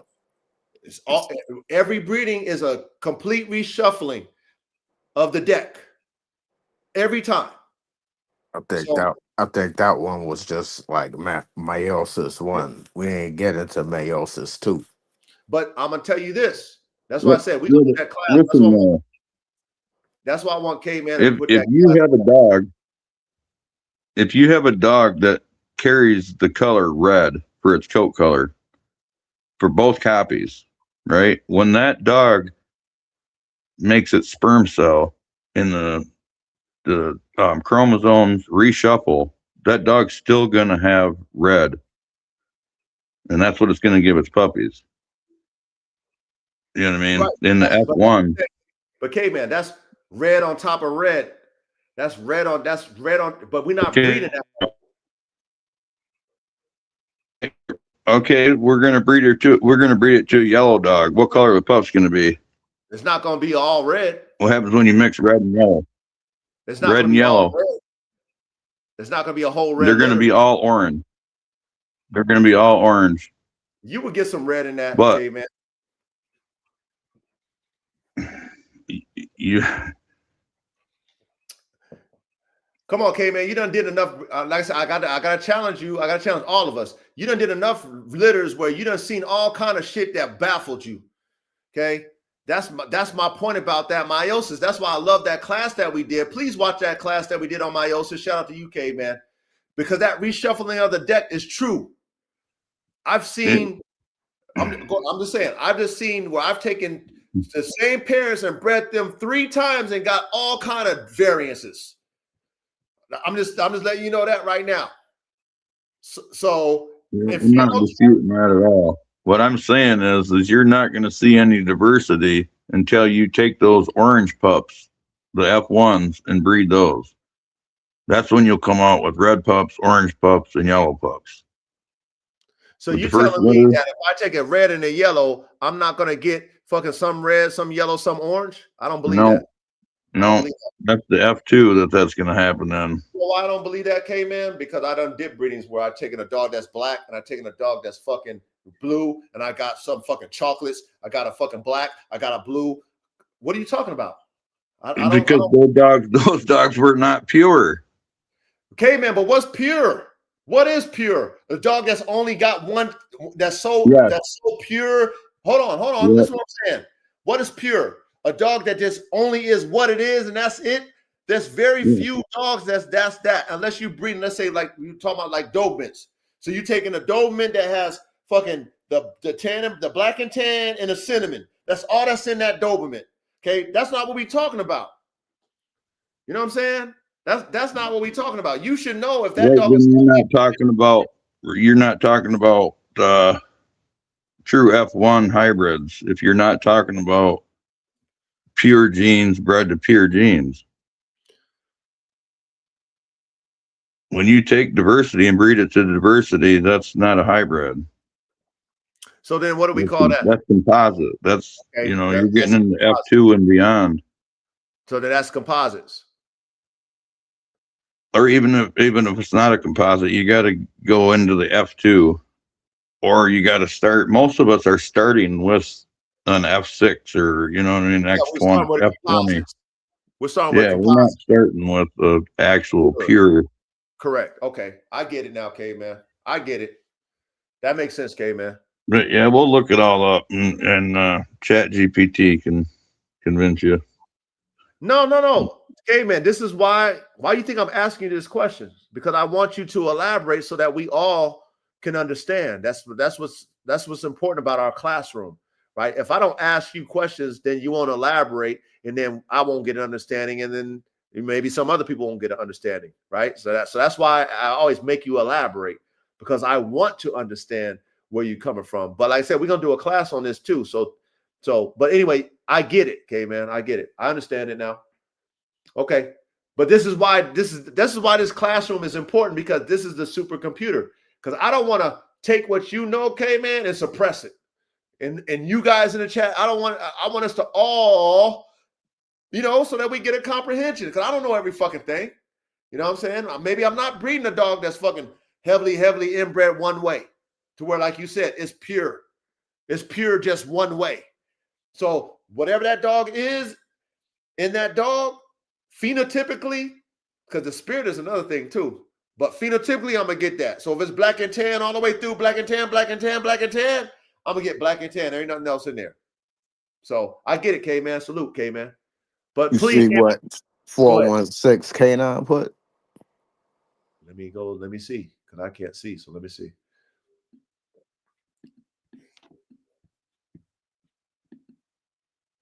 He says F1 is 50-50 lab huskies, so all pups are exactly 50-50. F2 pup could be 25-75, 50-50, 75-25 of the original breeds. Yep. Okay. Let me see what else we got. I know Chris over there cooking like a motherfucker. What'd you say, Chris? Chris said pure is when the families are heavily inbred. Okay, Chris. I get that. Tyapis says every dog breed starts with multiple different breeds to create what its final form is, and it is whatever you want to make it for its final form to be. The pure breed is a barrier. That's true too. But like I said, I understand where you're coming from, K man. I get it. I understand it, because again, if you're taking a dog that's one way and a dog that's another way, like K-Man said, that's a pure hybrid. Okay, that's a pure hybrid. So then you get, you know what you're gonna get to the most part on this end, and you know what you're gonna get on that end, and then you should get 50-50 between the fan or the two, and then however it shuffles is however it shuffles. So I get that, but we're gonna cook on that. We're gonna go deeper in that one, because I'm sure there's some nuances there that's gonna fucking open up our mind too as well. Because they do that in the horses, and they don't get what they want in them horses. So let's keep it going. Number 3. You identify prepotency versus one-off greatness. Number 3. You identify prepotency versus one-off greatness. Prepotency equals the ability to reproduce traits consistently. You can't see that from a single keeper. Keeping the whole litter lets you evaluate. Are the traits uniform? Does the drive show up across males and females? Is nerve stable across environmental stress? Does structure replicate? If 6 out of 8 pups show the same elite traits, now you're looking at a prepotent cross. If 1 out of 8 is elite, that may be luck. Big difference. You guys get number 3. You identify prepotency versus one-off greatness. Yeah.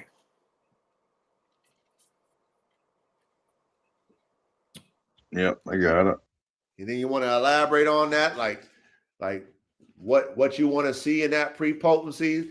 What you know what I'm saying? Like, I wanted to look exactly like the dad that's built up, that was willing to go the extra mile to death, put in that more work, extra work, and blood, sweat, and tears shit. what about the mom though? And the mom's gonna be there too. She gonna have full everything. Is gonna be excelled with her too. Okay. But she might, she can't be all. I don't know. I might have like a. The dad might be elite, and the mom might be half elite. Because I want the pups to be balanced Okay. Now watch this. and clean. Now watch this. Now, remember, every dog that you have is a genetic part because no dog is perfect. So, Right. dog might be elite in one area, like the sire might be elite in one area, and the mom might be an elite in another. They need to be both elite in different areas to create balance. If that makes sense. Okay. So, think of it like that. Your female has to be just as elite in her genetic makeup as the sire.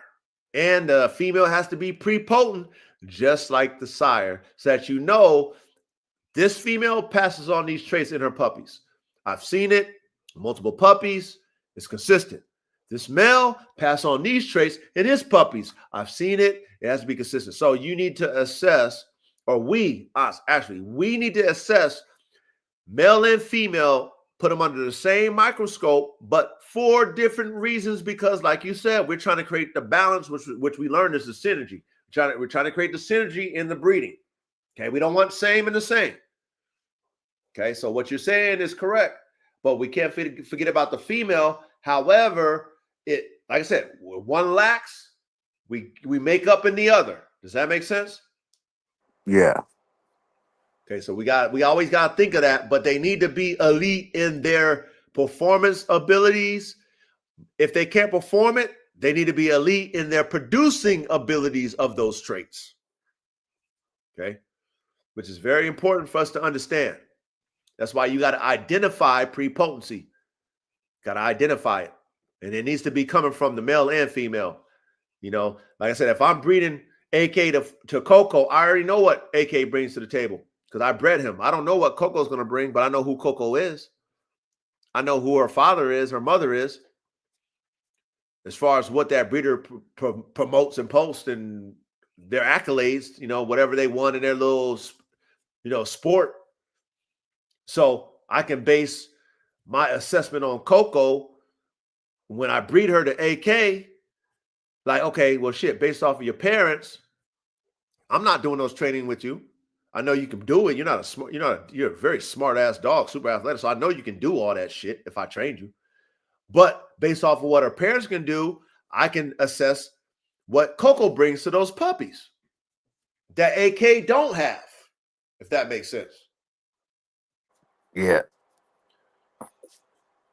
Okay. Anything you guys want to add, Caveman? I'm going to say that on the female, the health and the temperament are the most important things before you even start looking at phenotype or any of that. You know, if she's not healthy, she's not going to have healthy pups. And if she's not smart and trainable, and if she can't take care of a litter, then she's no good to you anyway. So yeah, that's a fact, Caveman. Oh, that's a super fact, caveman. I see a lot of people going in the wrong direction, trying to select these bully females, and they end up not being able to produce any dogs. Yeah. No, that's real. Real fact. Facts. Okay. You guys keep participating in the chat, man. I'll come back to y'all. You know what I mean? If you see something I need to tap into, let me know. Ready? All right. So number 4, you learn what not to repeat. Most breeders repeat breedings based on pedigree hype, one standout dog, social media marketing. That's gambling. When you raise and test the entire litter, you see structural weakness that pop up repeatedly, nerve flaws under pressure, recovery time differences, bite, endurance, intensity differences. You get brutal honesty. That saves years of wasted breeding. You guys get number 4. You learn what not to repeat. You guys get number 4. Anything you want to add? And I like that one. I like that sum up. You want to add? You want to add? You want to elaborate on what she said? Basically, you can't go off the height, man. You gotta test your dogs so you could see what they throwing off instead of seeing a post about it and gambling off of what somebody said instead of seeing it with Yeah. your own eyes. Yes. Yep. Stop believing in the lies. Well, it's the wives' tales and the theories of what you But some of them could be telling the truth, but you still can't know that until you get your hands on them. right. You don't know the truth until you test a dog, because every dog is an individual. Period. Period. The pedigree is like the outline of the dog. The pedigree, if it's real, is the outline of the dog, right? The test is really what's going to prove the dog. Okay, and there's proven in performance, and there's proven in breeding.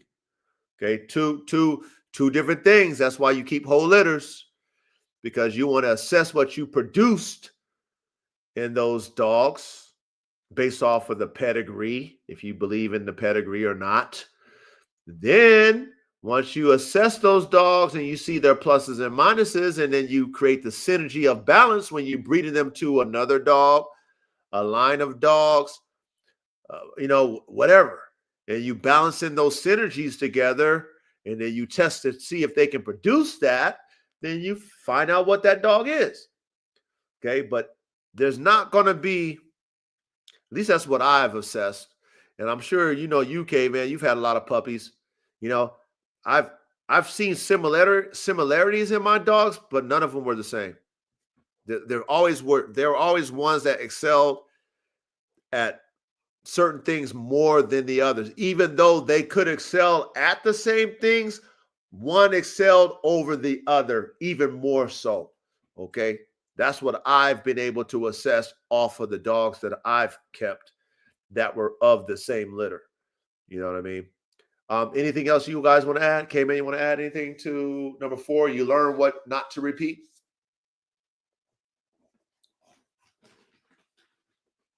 No, I'm good with that.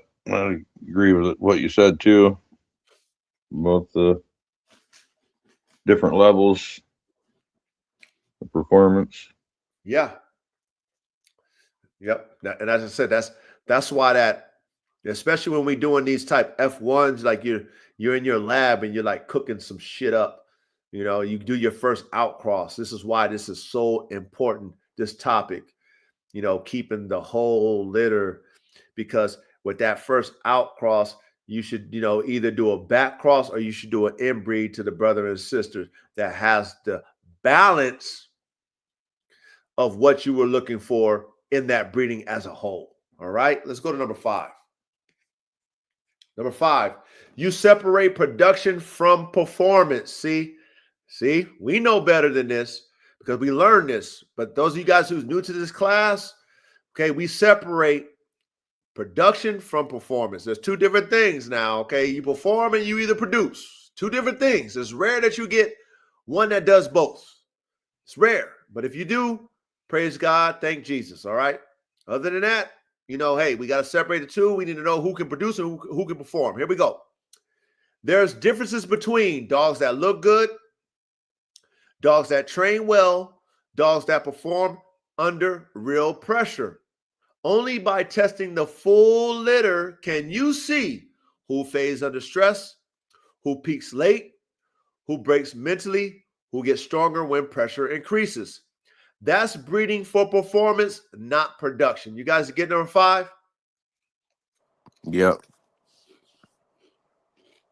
That's kind of like what I was talking about with the even your weakest looking pup that Yep. ignores the siblings and all that. It don't have its soul yet. It's still like, Still developing. yeah, developing. That joint might become a beast later on and Facts. Definitely outperform during all of that puppy pack time. yeah, You outperform all of them at a excelling level and outproduce and might be prepotent as well. You might got all of that in that weak looking pup at that time. At that time, yeah. Right. I, You know, yeah, if I was that's, on live with. Oh, go ahead, K man. I think what you're talking about is a standoffish pup, and they're a lot of times misunderstood.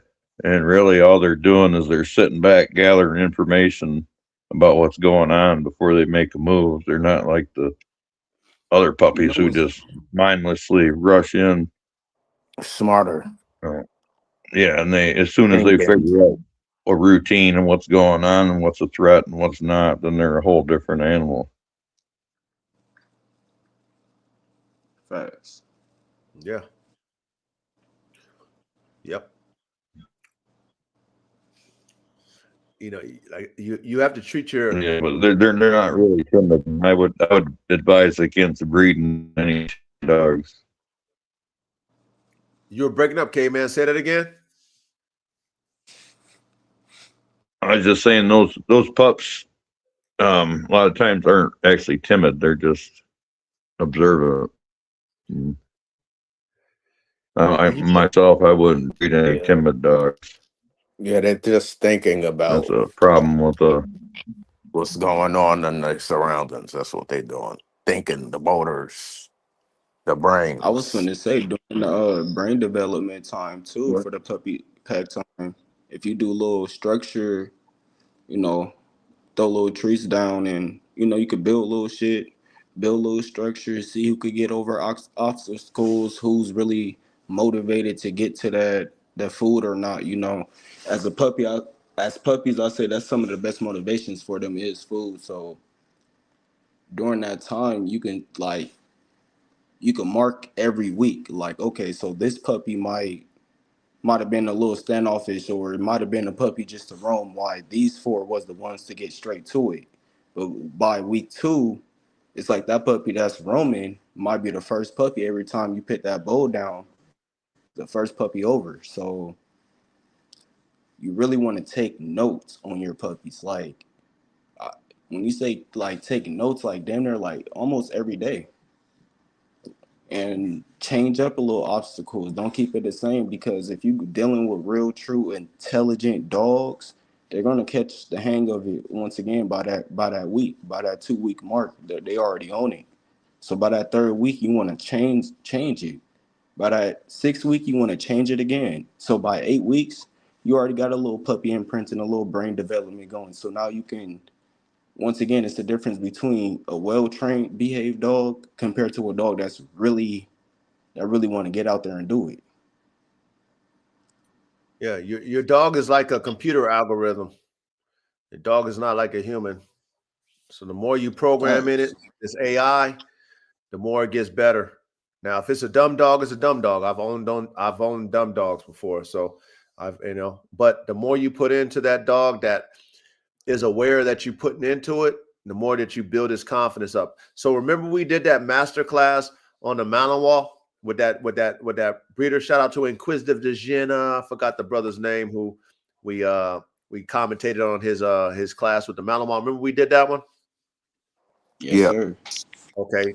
He talked about that, how he made mistakes about picking dogs, and how these breeder clubs made mistakes by picking these type of dogs who are certain type of ways, and the dogs who were the ones who were standoffish, how they threw them out the program, but those dogs turned out to be the better dogs. He talked about his mistakes coming up. If you guys missed that one, go watch that one, the master class on the Malinois we did. So go back on. That was a great class, by the way. Inquisitive de Jena. He was in that. He was actually a part of that live that we actually was able to review and commentate on. So shout out to that one. But a lot of this stuff that we already went over, but it's good for us to kind of go into these subjects that we're on, and then it kind of all ties together. You know what I mean? Yep.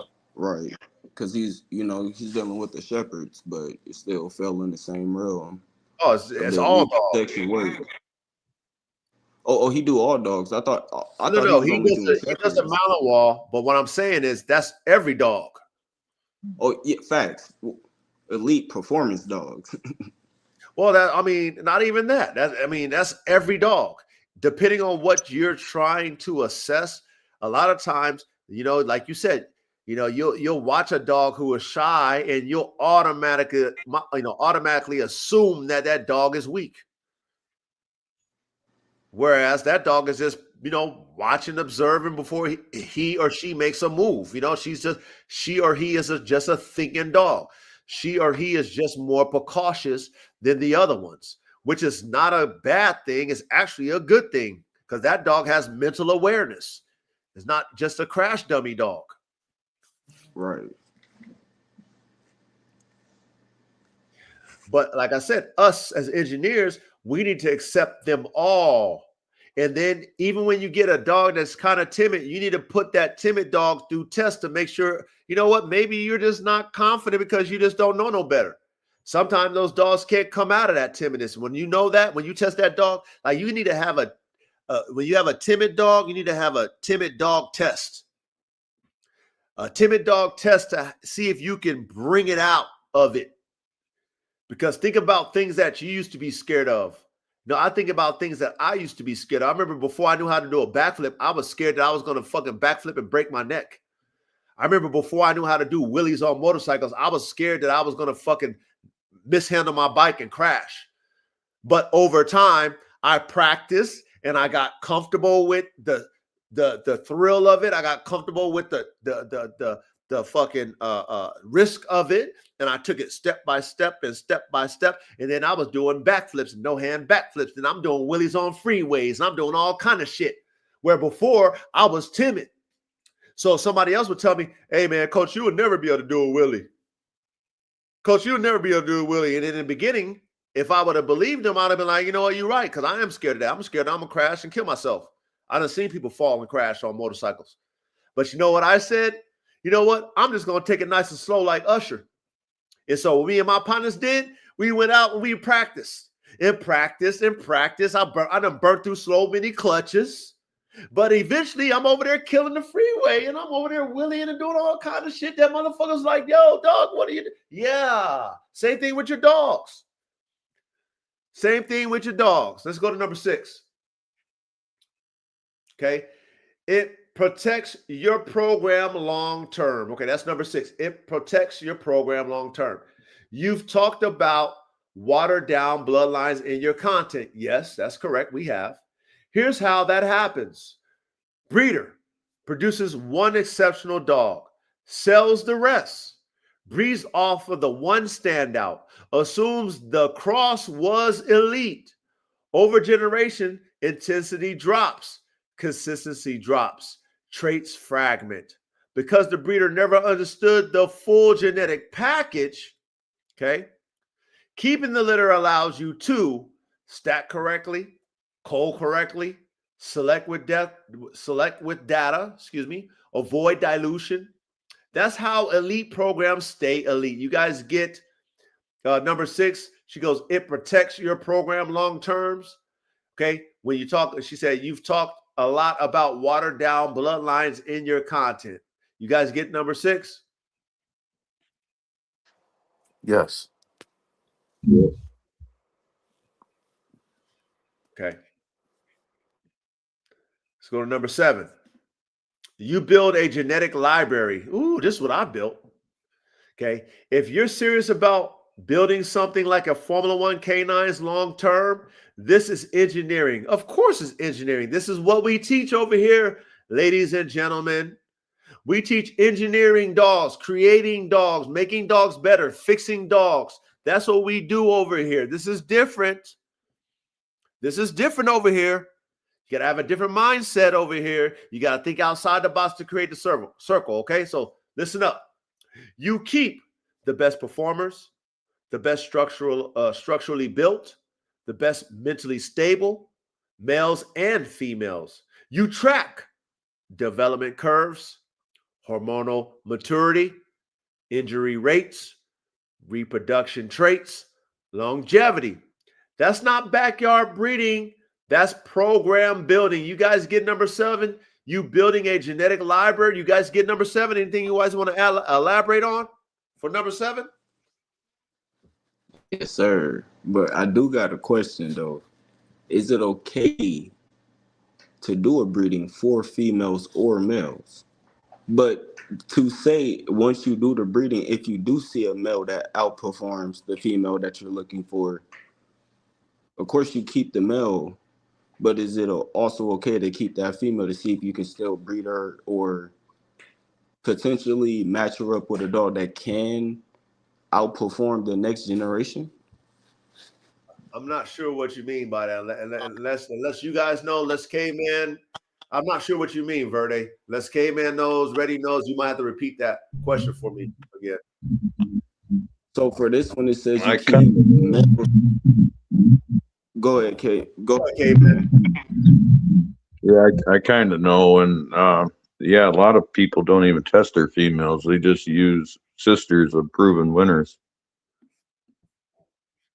You know, depends on what sport you're in, but you know, with the dogs and with the chickens, they don't test the females a lot of the times. They just go off of her genetics. You know, they based her off of her brothers.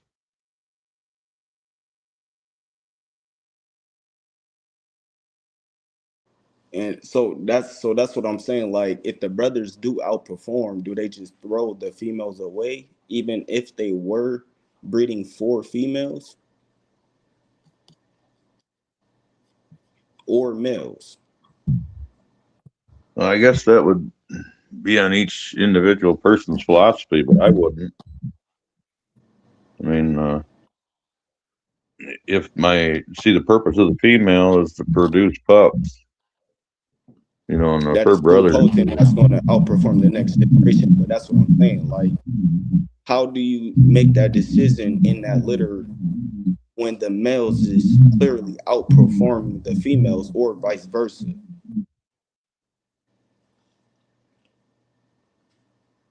well, I guess that's be on a case by case basis. But yeah, you're gonna go off of the genetics that they have in them, you know, and try to replace the piece that they're missing. That doesn't really happen a lot. I mean, that if that happens, that's going to happen within your first couple generations. Once you have a line established, you're not really going to see that where, you know, your males are good and your females aren't. But I mean, that could very well happen in like your F2,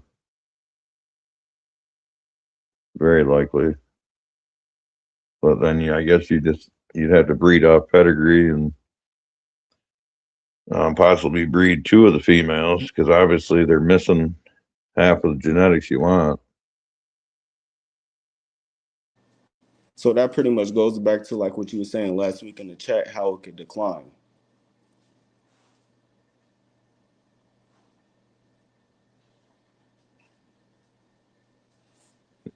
Yeah. Okay. Yeah. Yeah. Okay.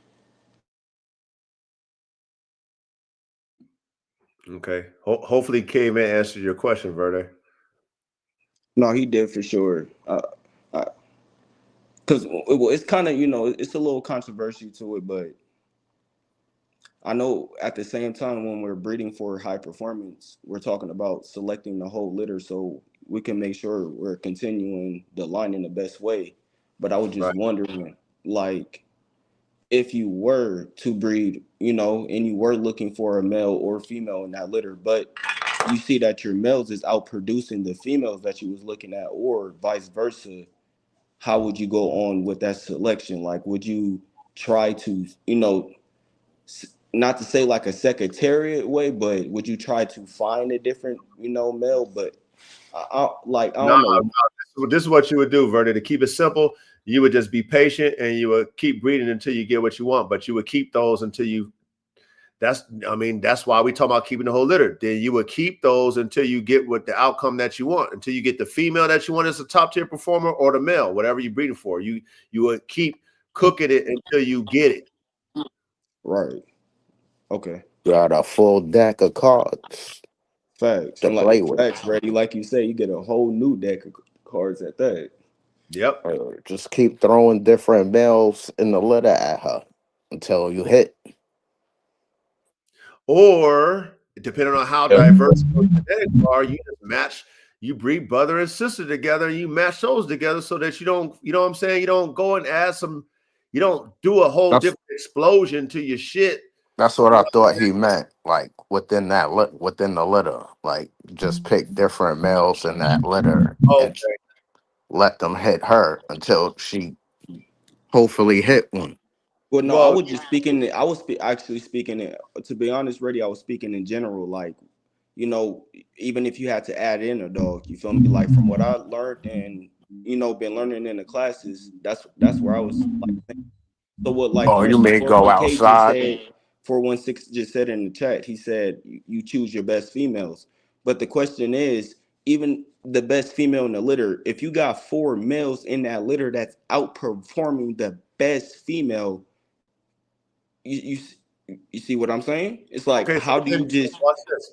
You do what man said, you trust your genetics behind that female. It is, listen, remember, there's a performers and there's producers. Okay, just because you're a great performer don't mean you're a great producer. Just because you're not a great performer doesn't mean you're not going to be a great producer.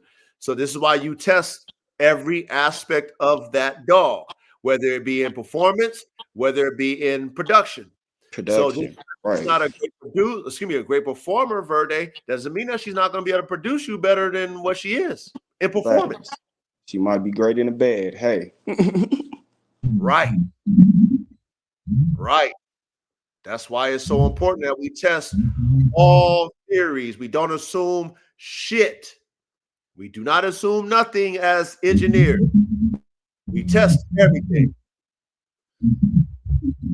You got something to say, K-Man? Because I see you off mute. Yeah, it would depend too on, are your females like all lacking in the same thing, or are they lacking different things than each other? That's how you would go forward from there. But my first move might be to breed to her top performing brother to at least 2 females, and then breed their pups together. That's what you'd have to do to correct a situation like that to get to, any kind of performance and consistency. It's going to be a couple step process. But I was just gonna say, so but in that process, it can decline too, possibly. It could by improper selection, but that's one of the reasons we're talking about whole litter selection. Usually when a line declines, it's because somebody made a wrong choice for their breeders, and they matched up like quantitative traits that you could not see on the surface. Okay, and that's pretty much what we finna learn tonight. Yeah, if you're doing like Reddy has said, you can. Let's see, you're keeping all your F2s around. You make your F1. Let's say it is, or maybe it's a poly, so your diversity's in your F1. You keep those around and keep breeding those back into the line periodically. And you keep that diversity. Keep from bottlenecking too much. And you can correct. If you made a move in the wrong direction with the last breeding, your dogs come out with, their legs are a little too short or something. You just breed back to their uncle that's, on the taller side. Fact. Yep, that makes sense. Facts. Understood. Understood for sure. Okay, let's keep it going, fellas. Let's keep it going. Hey, chat, we're gonna get to you guys. Don't worry, chat. You know Yeah, I what I'm see saying? questions in there. I Oh, see mad they ill going shit. hard. We'll come back to it after we keep chopping this down. So keep cooking in there in the chat. You know what I'm saying? We'll come back to it. Let's go here. All right, so number 8. The hard truth. Most breeders don't keep entire litters because It's expensive. That's true. It's time consuming. That's true. It requires space. That's very true. It requires brutal culling decisions. That's very true. It delays profit. Oh man, oh my gosh. It's very true too. But elite programs historically did in both dogs and horses. That's true. Okay. Because I've done it.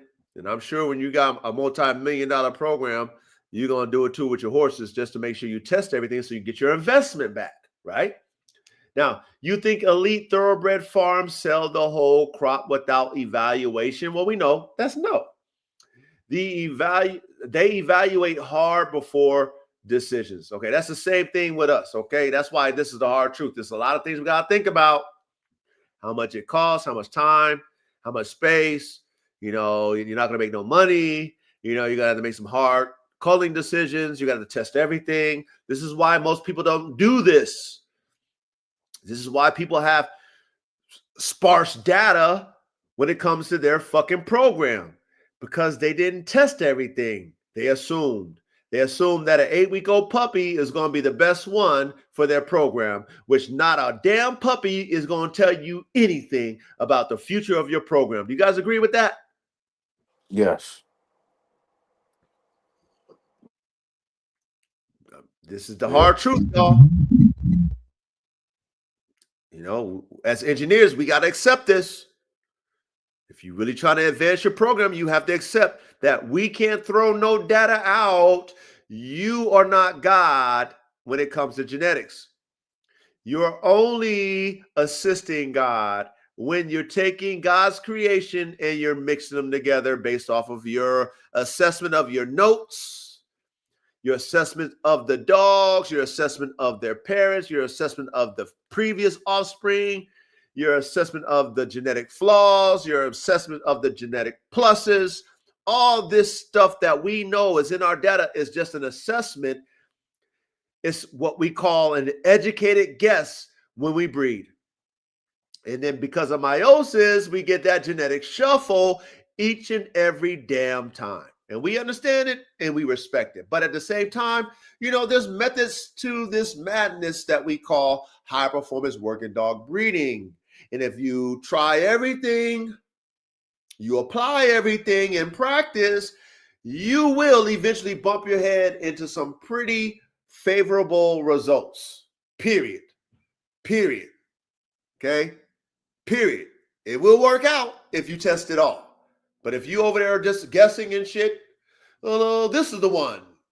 You know, I'm only going to keep 2 out of this litter. I'm going to pick these 2. You know what I mean? And you wonder why somebody else who got a pet got the best dog, or you wonder when your homeboy got the dog that was the runt, produced better than what your fucking top tier so-called pick produced. That's the reason why. Let's keep it going. She goes, when it's not necessary. Let's be honest. If the breeding is just for pets, not a performance line, not a long-term program, then keeping a full litter isn't critical. That makes sense. But if you're trying to build elite working stock, competition dogs, multi-generation genetic stacking, then selling the majority immediately is short-term thinking. You guys get that when it's not necessary? Yes, sir. Okay. Bottom line, if you don't test the whole litter, you don't actually know what you produced. You only know what you kept. And that's a dangerous blind spot. All right, you guys get the bottom line? Yeah, that's the make or break you. Come on, man. That's the bottom line. Okay, that's the bottom line. Now, this is where we get into our engineering bag, okay? I love this, right? This is when we get into our engineering bag. This is where I want you guys to really think about what we're talking about. And I want you guys to add to these equations that we are breaking down, all right? So she goes, now we're talking real program building. If you're serious about engineering elite dogs, not just producing them, keeping the whole F1 litter becomes even more critical when your goal is to breed F1 back to F1 to create a stacked F2. Okay, let's break this down properly. Why you keep the entire F1 litter before breeding F1 to F1 to create an elite F2. When you do an elite competition breeding, true elite times true elite, your F1 generation is not the finished product. Okay, it's your genetic blueprint spread out in pieces.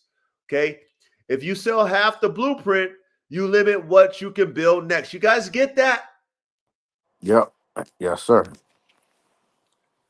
Okay, let me read that one more time. Why you keep the entire F1 litter before breeding F1 to F1 to create an F2, to create an elite F2, When you do an elite competition breeding, true elite times true elite, what she means by that, let me clarify that. True prepotent times true prepotent. That's what she means by the elite, because the prepotent means you can produce those elite traits, right? Not just because it was a star performer to a star performer. You guys get that now? Yep. Thank you, fellas. Yep. I hope y'all get that in the chat. True elite means true prepotent, producing those traits that are elite, not true in the form of what it did in its performance capabilities in competition. All right. Your F1 generation is not the finished product. It's your genetic blueprint spread out in pieces. If you sell half the blueprint, you limit what you can build next. All right, let's go to number one. The F1 is a genetic spread, not a finished dog. Even from two elite parents, F1 pups will distribute traits differently. Some lean more towards the sire, some lean more towards the dam, some blend evenly, some amplify traits, some suppress traits. If you keep the whole litter, you see the full genetic map. If you only keep one or two, you're selecting blind. And when you breed F1 back to F1, blindness is expensive. You guys get number one? Yep. Okay, man, how do you feel about the number one? The F1 is a genetic spread, not a finished dog. How do you feel about that? Yeah, I'd agree with all that. With I don't know how to word it, but if your F1 already has diversity in both sides, that's true. But she's only talking about a true F1, okay, man. You know that. She's not thinking about how we breaking it down. She's thinking a true F1. That's how she's thinking. Yeah. Okay. Well, we need to, like you said, we need to do an episode on a true hybrid. Okay. Let's do that. Hey, you ain't got to cook on it, hey, man. You don't have to cook on it. I just want to know what you think of it. Let's do that. Let's see what you said. I mean, because I want to understand it fully. I think that'll be a great class for us. Yeah, me too. So let's make a class on that one. You cool with that, K-Man? Oh yeah, I'd love it. Yeah, I'm Okay. ready for next week or whenever. Okay, cool. All right, let's go to number two, fellas. Okay, number two, you identify complementary traits. You identify complementary trait pairings. The entire purpose of F1 times F1 is control recombination. You're not just doubling up. You're matching strong frames to refined structure, high drive to stable nerve, explosive motor to endurance motor, dominant traits to complementary recessiveness. If you only kept two pups, your pairing options are limited. If you kept the entire litter, you can study who carries dominant structure genes, who carries elite nerve, who carries recovery, who carries durability, who carries intensity without instability, Now you can intentionally pair strength to strengths. That's engineering. Oh, I love number 2. You guys get number 2? I love number 2. Yep. I like that one. I love number 2. Yep. That's where the work begins.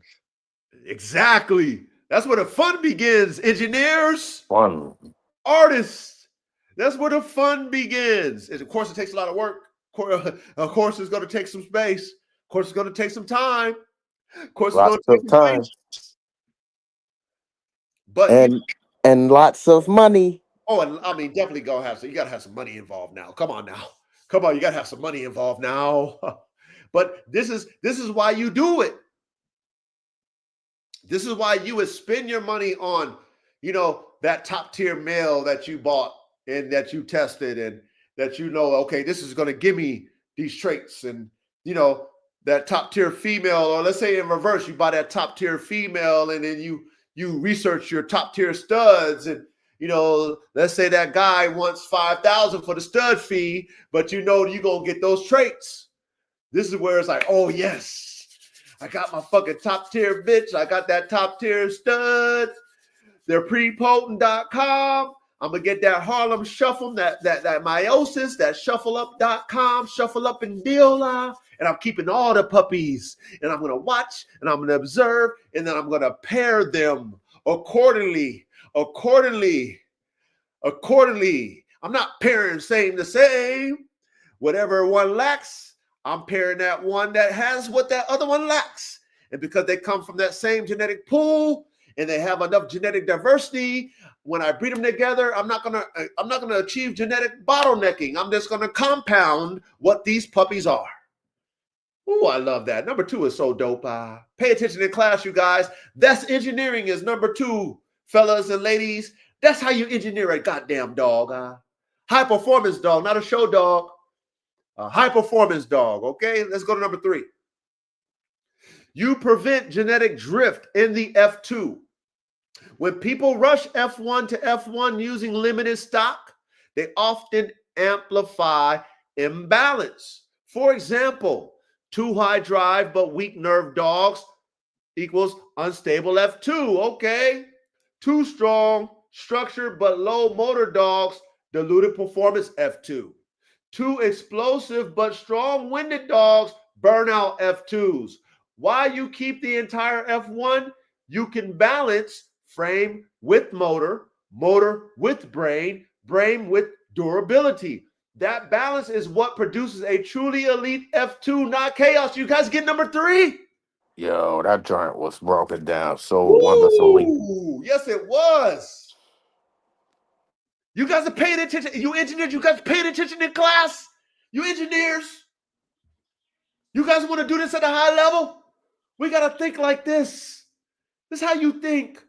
Nothing's off the table, but it has to be a rhyme or reason why we do this shit. There needs to be a reason why. You need to understand why you pairing your dogs together. There needs to be a reason why you're going to do an inbreeding, brother and sister breeding. There needs to be a reason why you're going to do a complete F1. There needs to be a reason why you're going to do a line breeding. There needs to be a reason why you're going to do an outcross. There needs to be a reason. And the reason is balance pairing. Balance pairing. Not imbalance pairing, but balance pairing. Period. That's where it's fun. That's where the work comes in. That's where it's art. Gentlemen, ladies. Let's go to number 4. Off and on switch. All that. All of it. Ready? Off and on switch. Fucking super motor with the intercooler. You know what I mean? Quick recovery. Fucking great functional frame. You know what I mean? Durable joints. You know what I mean? Big hearts. You know what I mean? No soft palate in the throat. You know what I'm saying? Mental awareness. You know, can make decisions on their own. Pain tolerance. Pain tolerance. Oh, you gotta have that pain tolerance now. You know what I mean? You gotta have the multiple drives. You know what I mean? You can't just have one drive. We gotta have multiple drives now. Come on, y'all. This shit ain't easy, but it's fun when you understand it. It's fun when you understand it. It's even funner when you got the money and the resources to actually put it in action, put it in practice. Ooh, it's even more fun when you actually really do it in real life. All right, number 4. You increase probability of elite trait stacking. F2 is where recombination explodes. This is where traits can lock in and intensify, separate and fragment, combine into something greater than F1, or completely collapse. If you want the highest probability of producing an extreme elite F2, you need multiple F1 males, multiple F1 females, tested under pressure, evaluated over time. That gives you multiple pairing. What's that? Permutations. Thank you. Permutations. Thank you, Reddy. That gives you multiple pairing permutations. More permutations equals higher probability of hitting the elite genetic alignment.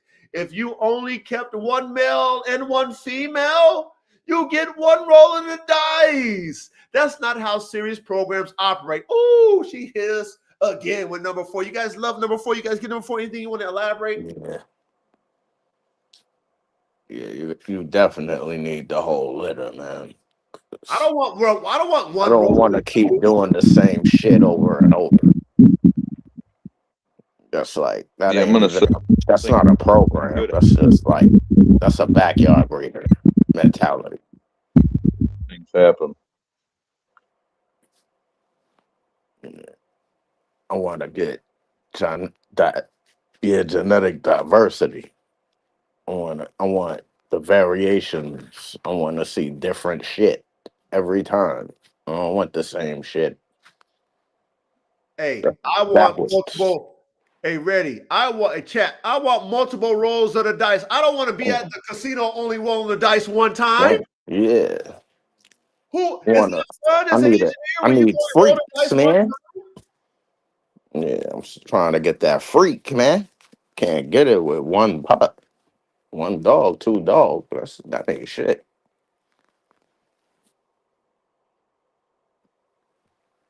All of them motherfuckers. All of them play. Everything plays. Everything plays, man. Pay attention in class. You smart engineers in here, come on, man. There ain't no classroom like it, man. Pay attention in class. I know it's over a lot of you heads, but at the same time, if you go back and watch it and study, man, I mean, shit, you'll get it, man. And then if you practice, you'll really get it. You put this shit in your program, you'll really see it, just like I did. K-Man, did you want to say something? I know you. I heard your microphone come on. I don't know if you want to say something or not.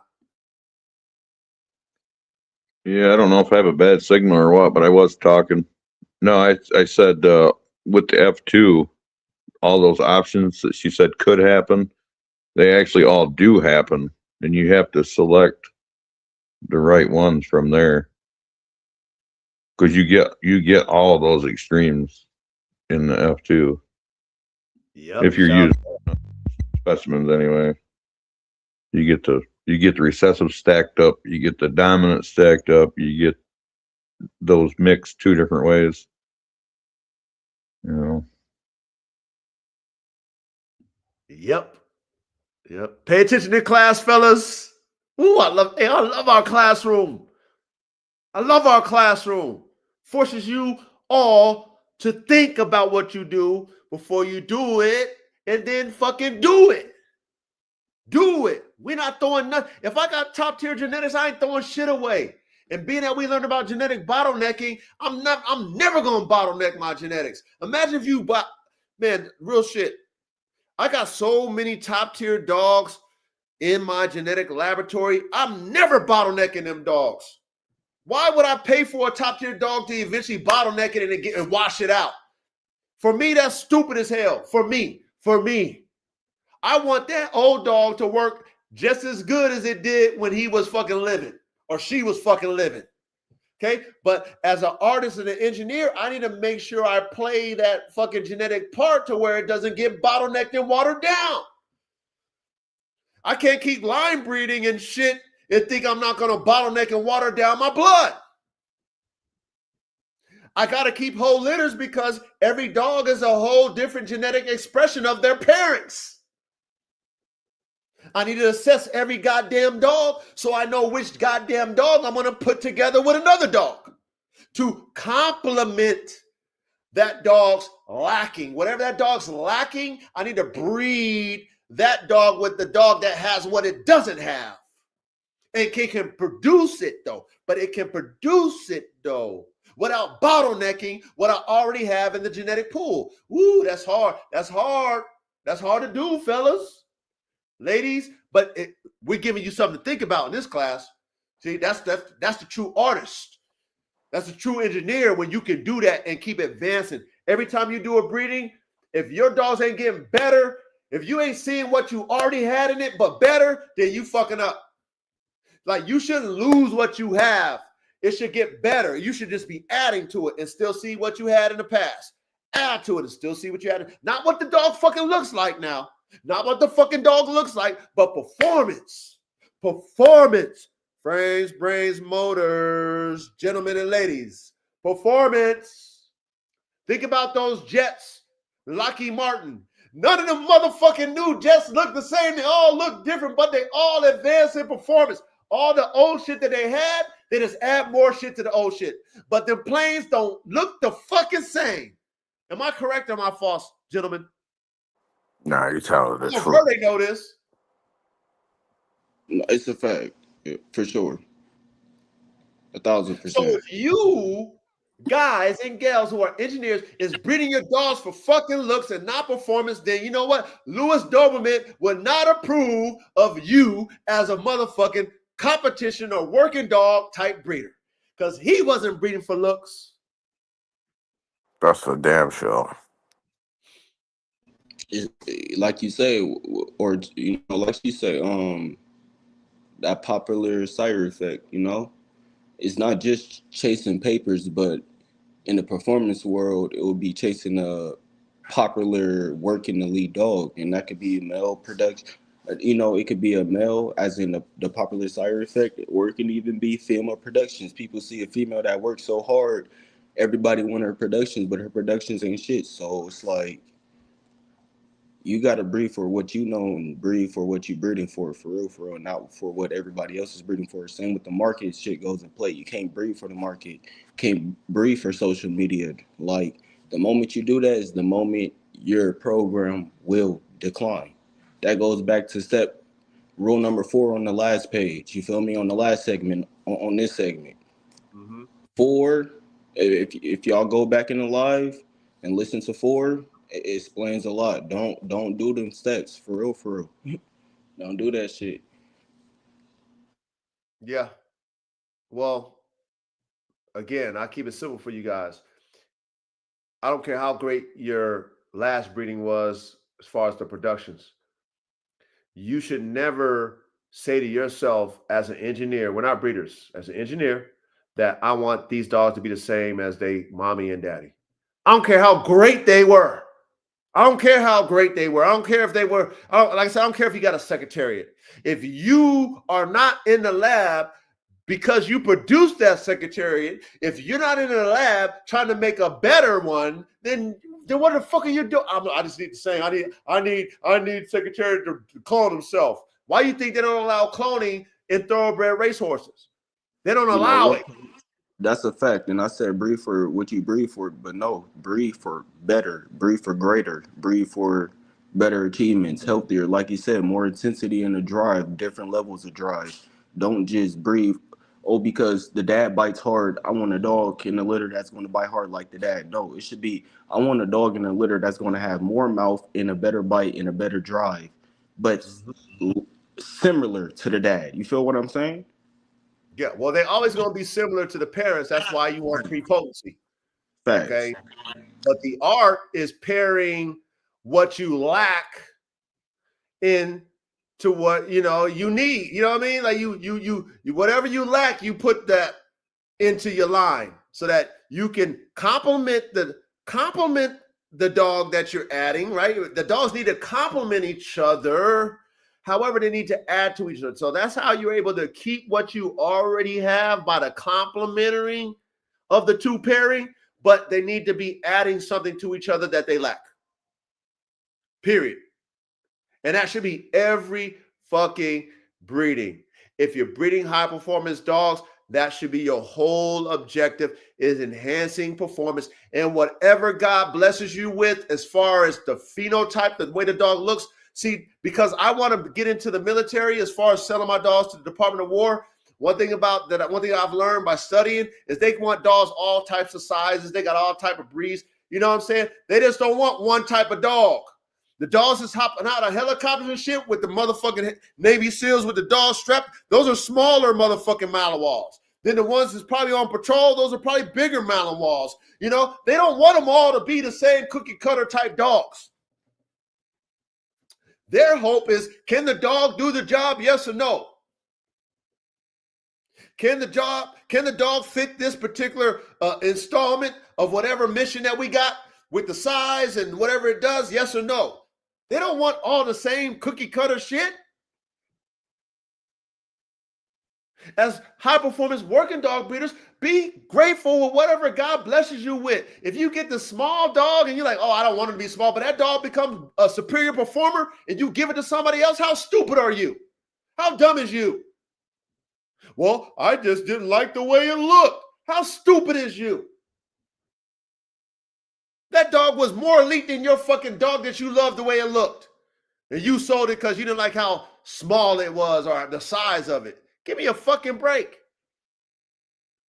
I digress. Let me carry on. Let's keep going. Let's keep going. Let's keep going. Number 5. You identify hidden recessive before doubling them. This is huge. F1 dogs may carry structural weakness not expressed, nerve instability that only shows under stress, health vulnerabilities, recovery deficiencies.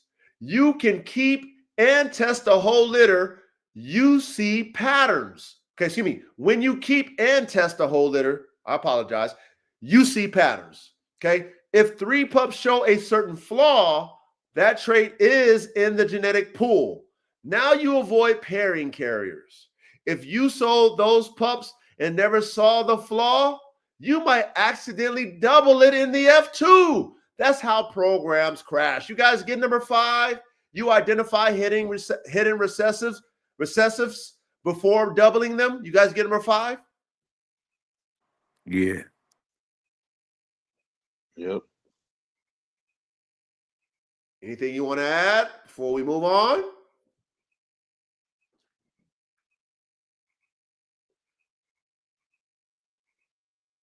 No, No, yes. All right. About recessives are. She's saying the right thing. What's that? No, I'm talking about she's ChatGPT. She said the right thing. But yeah, you need to have all those puppies. You can't sell none of them. You gotta See, those assess. are those hidden, like you said. Shit, it's hidden. Man, I know you can elaborate on this. The hidden recessive. Yeah. Hidden recessive. It might not show up. Yeah. Let's say you had 8 pups, and 4 of them carried a hidden recessive, and you bred a male that had the recessive to a female that didn't. You would never know that that male had that recessive until it popped up on you further down the line when you was line breeding off that dog.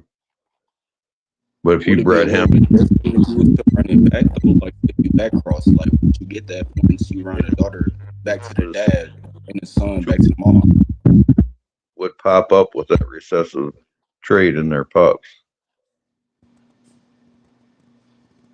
like you would see either or in which parent had that recessive trait.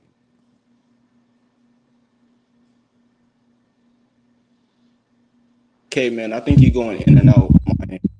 Yeah, I think I am too, because yeah, I don't know what you heard. Yeah, basically, if you have a hidden recessive in your line, and let's say you pick a male out and he carries that recessive trait, and you breed him to another, let's say a sister, and she doesn't carry it, you'll never know that that male has that until you accidentally double it up later when you're line breeding.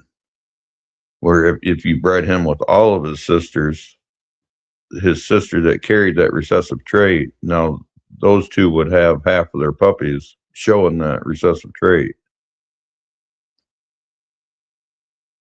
Nah, that makes perfect sense. That do for sure. But question came in. Say if you are trying to track where that recessive trait is coming from, is it possible you can backcross one of the daughters sons to the parents to see in the offspring? Not saying like you would want to do some shit like that, but if you were to want to, track it down to try to keep it out. Yeah, if you want to track it down, you can back cross to the dogs to find out who's carrying it. Okay. But if you're seeing that they both carry it, Mm. so and like I was saying, if you got a recessive trait in your litter and you pick a male that doesn't have that recessive, and you breed them to his sisters, none of them pups will show that recessive. Until you No, double it. so you won't know that your female has it because you didn't match up two dogs, that had the recessive.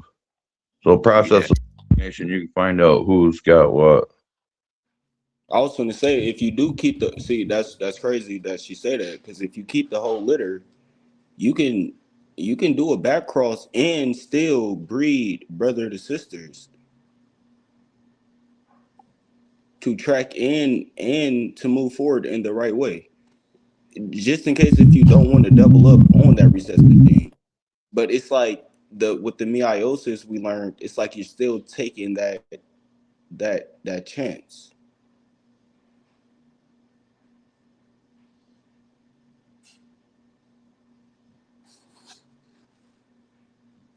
Well, yeah, but the meiosis is irrelevant to the selection, because that happens before the pup's born. So it either has that trait or it doesn't. See, that's what you was trying to explain in the beginning. And Reddy said that must be what, level two, like level two, level three. Yeah. Okay, I'm definitely gonna get it. That would right in your F2s, you would start to see the recessives. And then if you did any doubling up in the F3s, you would really see it. Or you could make it where the F3, that's all they carry. Like if you're F1, one dog is dominant, one dog's recessive. None of the pups will show recessive, but they'll all carry it. So if you take two of those pups and breed them together, some of their pups will show that recessive trait. If you take two of those pups that show that recessive trait and breed them together, your whole line is now running off that recessive trait. That's the only trait you're going to show. Damn. So I heard about this, like recessive traits can work in dominant ways.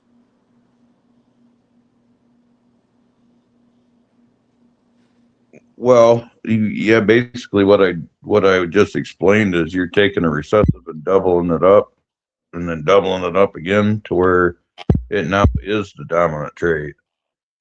Like it's the only trait. Only trait, literally, like, and okay, man, that's what I'm understanding right now. It's like if you take a green to two reds, you're going to get majority of reds and green. But it's like if you keep breeding that green, eventually you're going to start having double greens to the point you're only going to have greens. Yep, that's right. That's okay. Okay. Understood. Nice, nice. Okay, shit. Okay, pay attention in class, Hooking man. up, hooking up.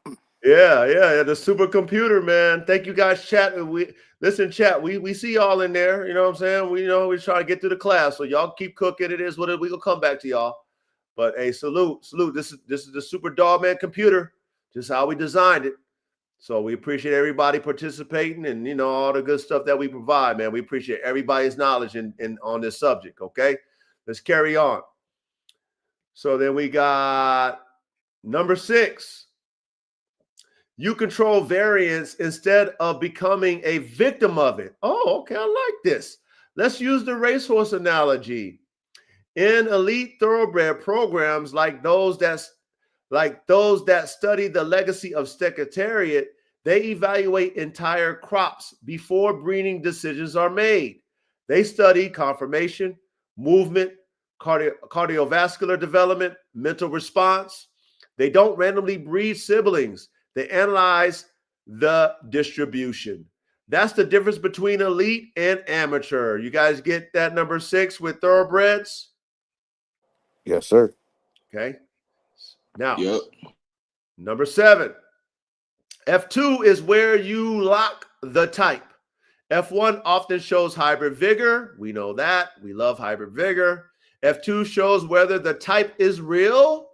If your goal is to establish a consistent competition type, build prepotency, create a recognizable performance signature, you must control the F2 tightly.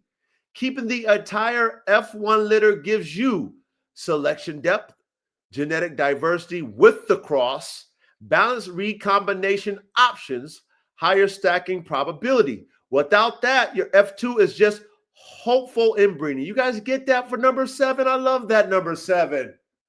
Yeah, I like that one too. Or Okay. This is why I have my philosophy on what I'm going to be doing with my hybrids. Why I have that 1, 2, 3, and I'm done and I'm moving on. I'm gonna repeat. I'm gonna rinse and repeat. That 1, 2, 3, rinse and repeat. Because I don't want to get to a point where I'm bottlenecked. Because I got the dog now let me just breed on it and just create a line. To each their own, right? To each their own. But we see that with thoroughbred racehorses right now. Okay, they started like K-Man taught us. You got that male, maybe a couple males, and you have a whole bunch of females.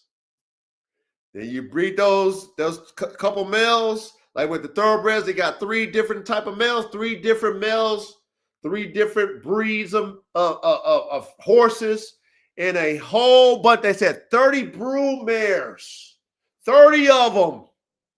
And that was their breeding stock.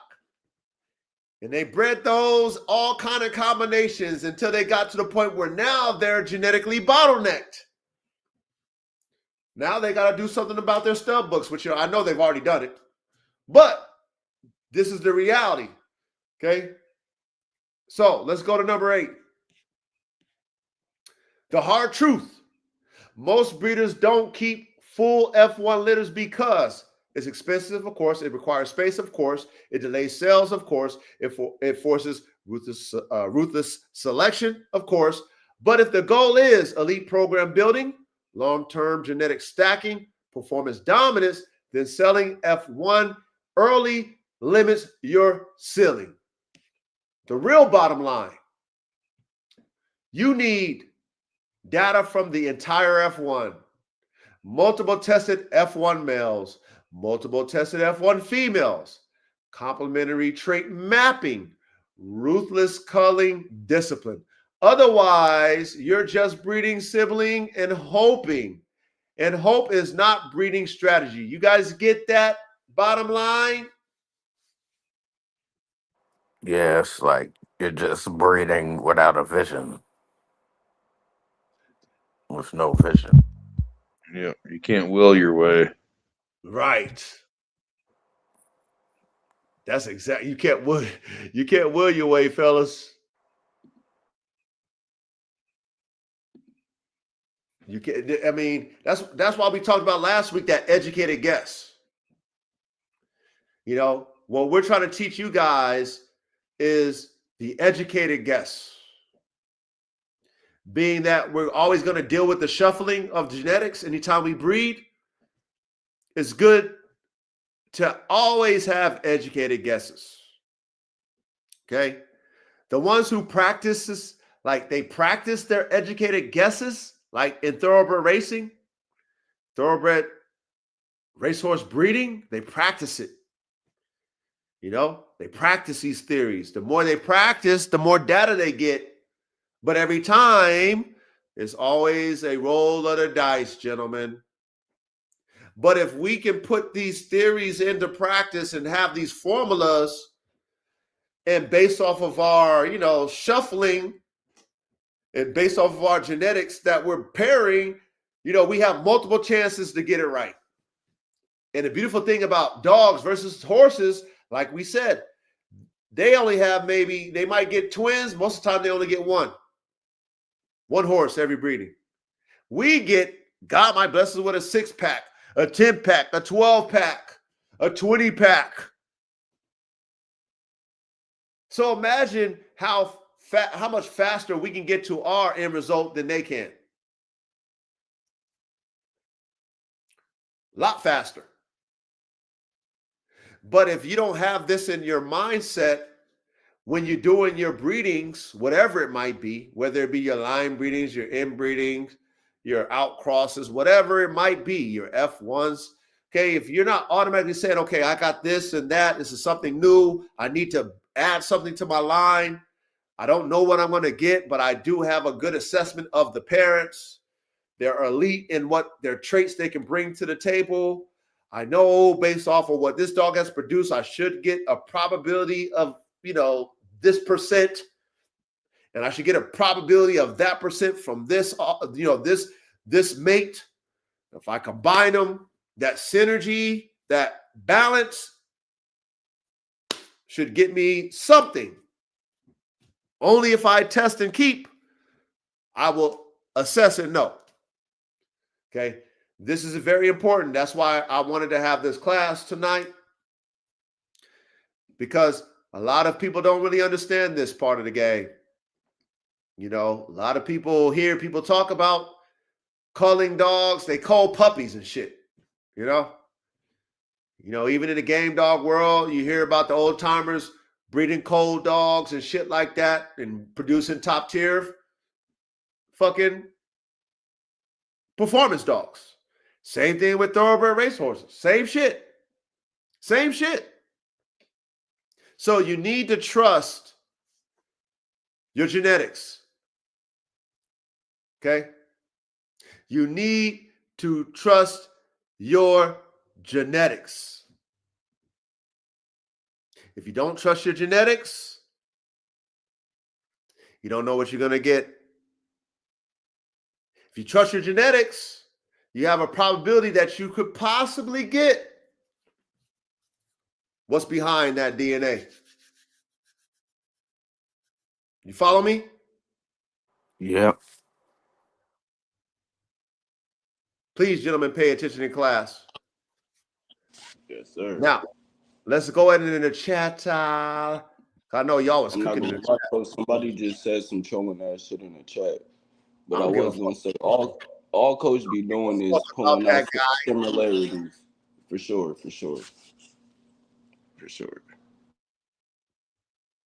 We don't give a fuck about the dummies and shit. We don't care about them. Hey, who's this guy? Matter of fact, let me see. Let me give you your 30 minutes or your 30 seconds of fame. I enjoy the contents, but sometimes I swear this man is on drugs. He goes way off the reservation. Bro, do you pay attention in class? Charlie, do you follow the prompt? Because everybody else can follow the prompt. Are you just dumb and you can't read the prompt and comprehend what we break down? You just that fucking idiot? Are you an idiot?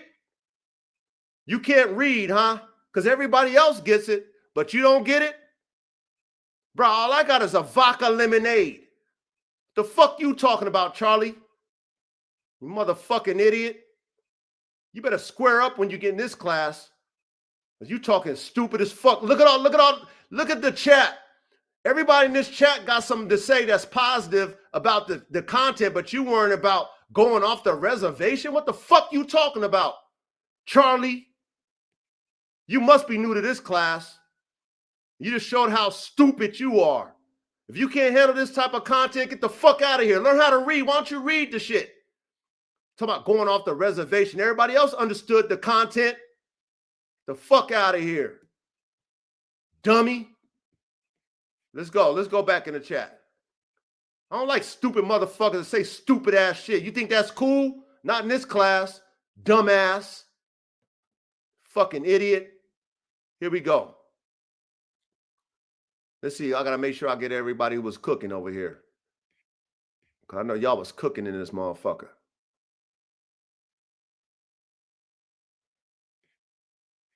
Let me see. Old school blood, comeback, athletic bulls. Damn, y'all was cooking in this bitch. Anything that you see ready? It's like you might have. I can't even see the chat, but I think Verde probably could see that joint. He usually could see them joints. Yeah, Chris was over there cooking.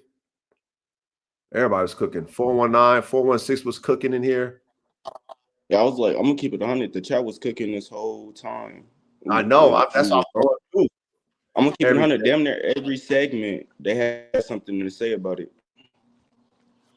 416 said first breeding healthy genes override poor genes, but after the second breeding, weaker genes are more numerous than F1s, and you get a wider variety of genetic variants. Yeah, I can see that. First breeding healthy genes override poor genes. Okay. But after the second breeding, weaker genes are more numerous. Okay. Yeah. Then F1. Yeah. And you get a wider variety of genetic variants. Yeah. Well, it's a two-edged sword like we teach. It's a two-edged sword, you know, and because it's a gamble, and as we get in that genetic shuffle, you don't necessarily know. I mean, you can hope, but we don't know what we're going to get the outcome. When you think about the complete dog, right? Because that's what we're talking about, 416. You know what I mean? Like what you're talking about and what we're talking about is the complete dog. So everything plays. Shout out to Ready for that. Everything plays. Okay. Typus. What's that? What's that? Types? What? Man, I don't know how to. If I spotted your name, please forgive me. Please forgive me. Diversity is the key to picking out the toughest immune super dog to mix with the cake you already have. Yes, diversity is the key. We talked about that. You're correct. That is the key. Diversity. Okay. But like we always tell you guys, when it comes to your breeding, right? We use every method of breeding, but it needs to be a rhyme or reason behind it. A rhyme or reason why you're going to inbreed, why you're going to line breed, why you're going to outcross. Okay. However, we know genetic diversity is our savior. It is. So I agree. Solo Bullies, big salute. I don't think we ever seen Solo. Big salute to you, Solo. Solo Bullies. He says, would inbreeding / line breeding still be considered as reshuffling? Yes, but okay, like when we talk about that we talk about the F1 and we breed the F1s together to create the F2s, that is a level of reshuffling still, because they're each dog is an individual. Would you agree with that, K-Man? Each dog is an individual dog that, even though they carry their parents' genetic characteristics, they're still different from each other, right? Yes, and that's the whole point to the line breeding, is because your dogs are diverse and you're trying to bottleneck in a certain amount and maintain that a certain amount. So yeah, that's why you're line breeding. Got it. So Solo, hopefully that answered your question. So it is still reshuffling. It is. Let's see what we got. Every time something with DNA makes a sex chromosome, it reshuffles. But it's what is in the mix to be reshuffled.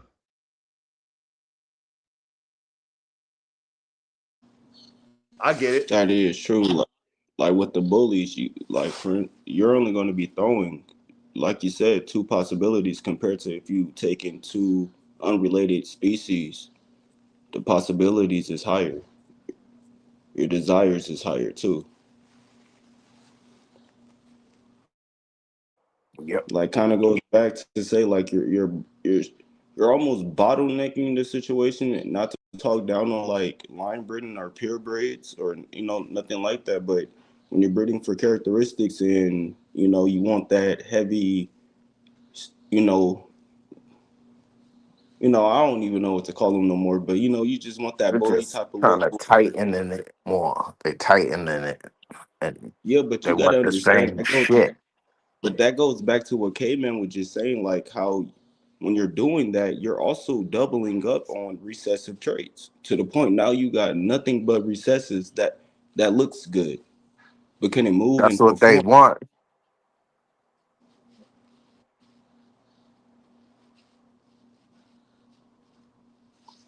True that. True that. Breeding for qualitative traits is a lot easier than what we're talking about.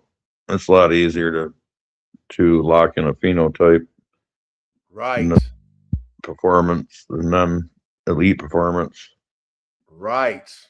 That's why this is the highest level of breeding, because we're making a complete dog, functional performance dog. It's a lot to it. It's a lot harder. Okay. It's a lot harder. All right. Shout out to Chris. He said pure is when the families are heavily inbred. Yes and no, Chris. Now, pure is when that animal can produce what it is to me, period. Because you can have a pure, heavily inbred dog that can't produce itself.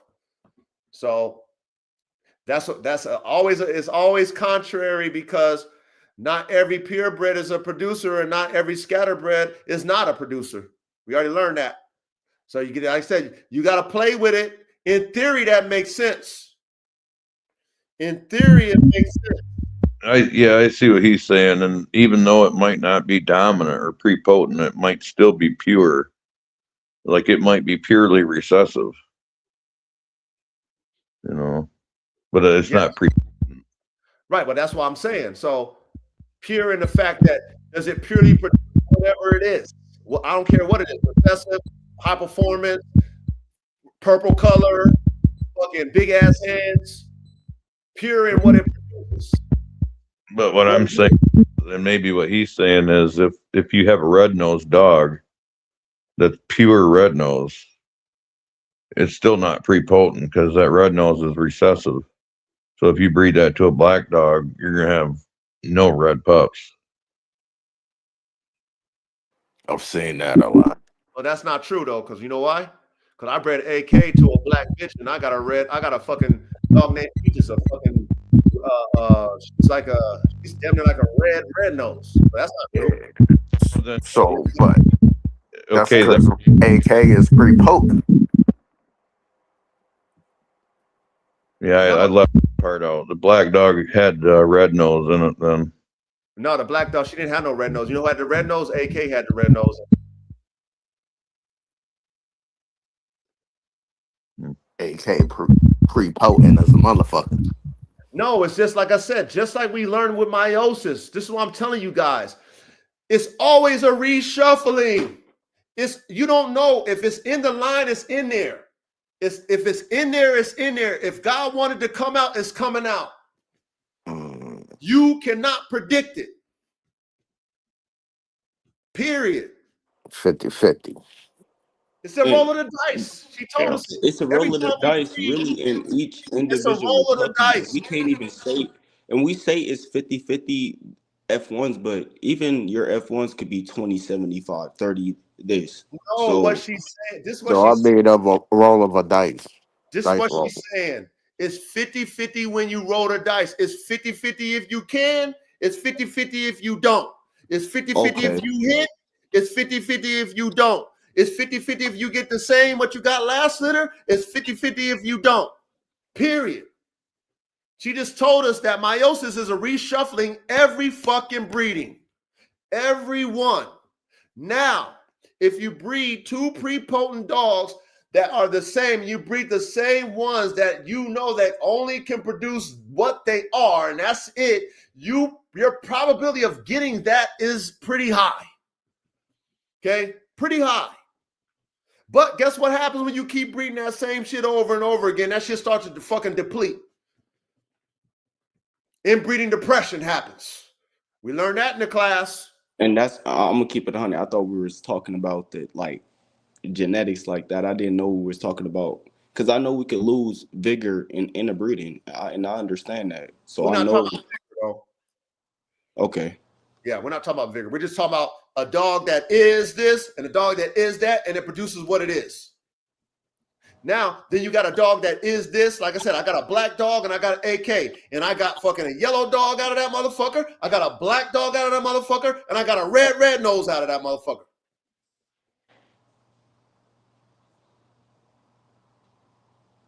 Yeah, there's somebody hiding in the woodpile. No, AK got red nose in his blood. Yeah, I'm talking about on the other dog's lineage. No, ain't no red nose in there. I already know what it is. That's my shit. Ain't no red nose in that shit. None. None. Oh, hold on, K-Man. I cap. I lie. I'm a liar. I'm a liar. There's a chocolate red nose in there. I'm a liar. So there is. I'm a liar. But at the same time, It was recessive. what? Hold on. But what you seeing, right? Which, let's say you didn't know that. Watch out, mama. I do know what's way behind there. So as I think about it, I am a liar. There is one. There's a chocolate red nose way back in the line. Okay.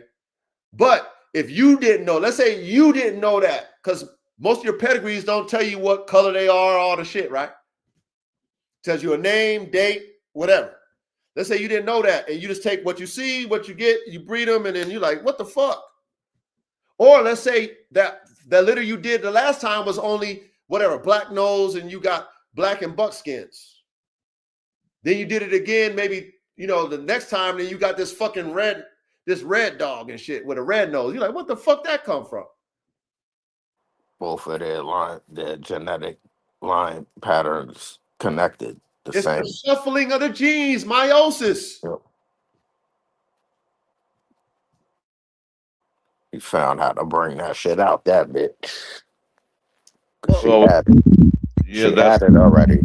saying earlier about recessives. You don't know until you double up on them. But I'm So saying, but I'm could have saying, background, as long as you never match two dogs that carried it, you'd never know it was there. but what if you bred it one time and it didn't even come out? And then you bred it the second time and it did come out. Sometimes it skips a generation. I don't want us to forget, every breeding is a reshuffling. Yeah, but dominant recessive, it just is what it is. If you bred dogs one time and there was no recessive traits showing, that means only one dog carried that recessive trait. When you breed those pups with each other, they will absolutely show that recessive trait.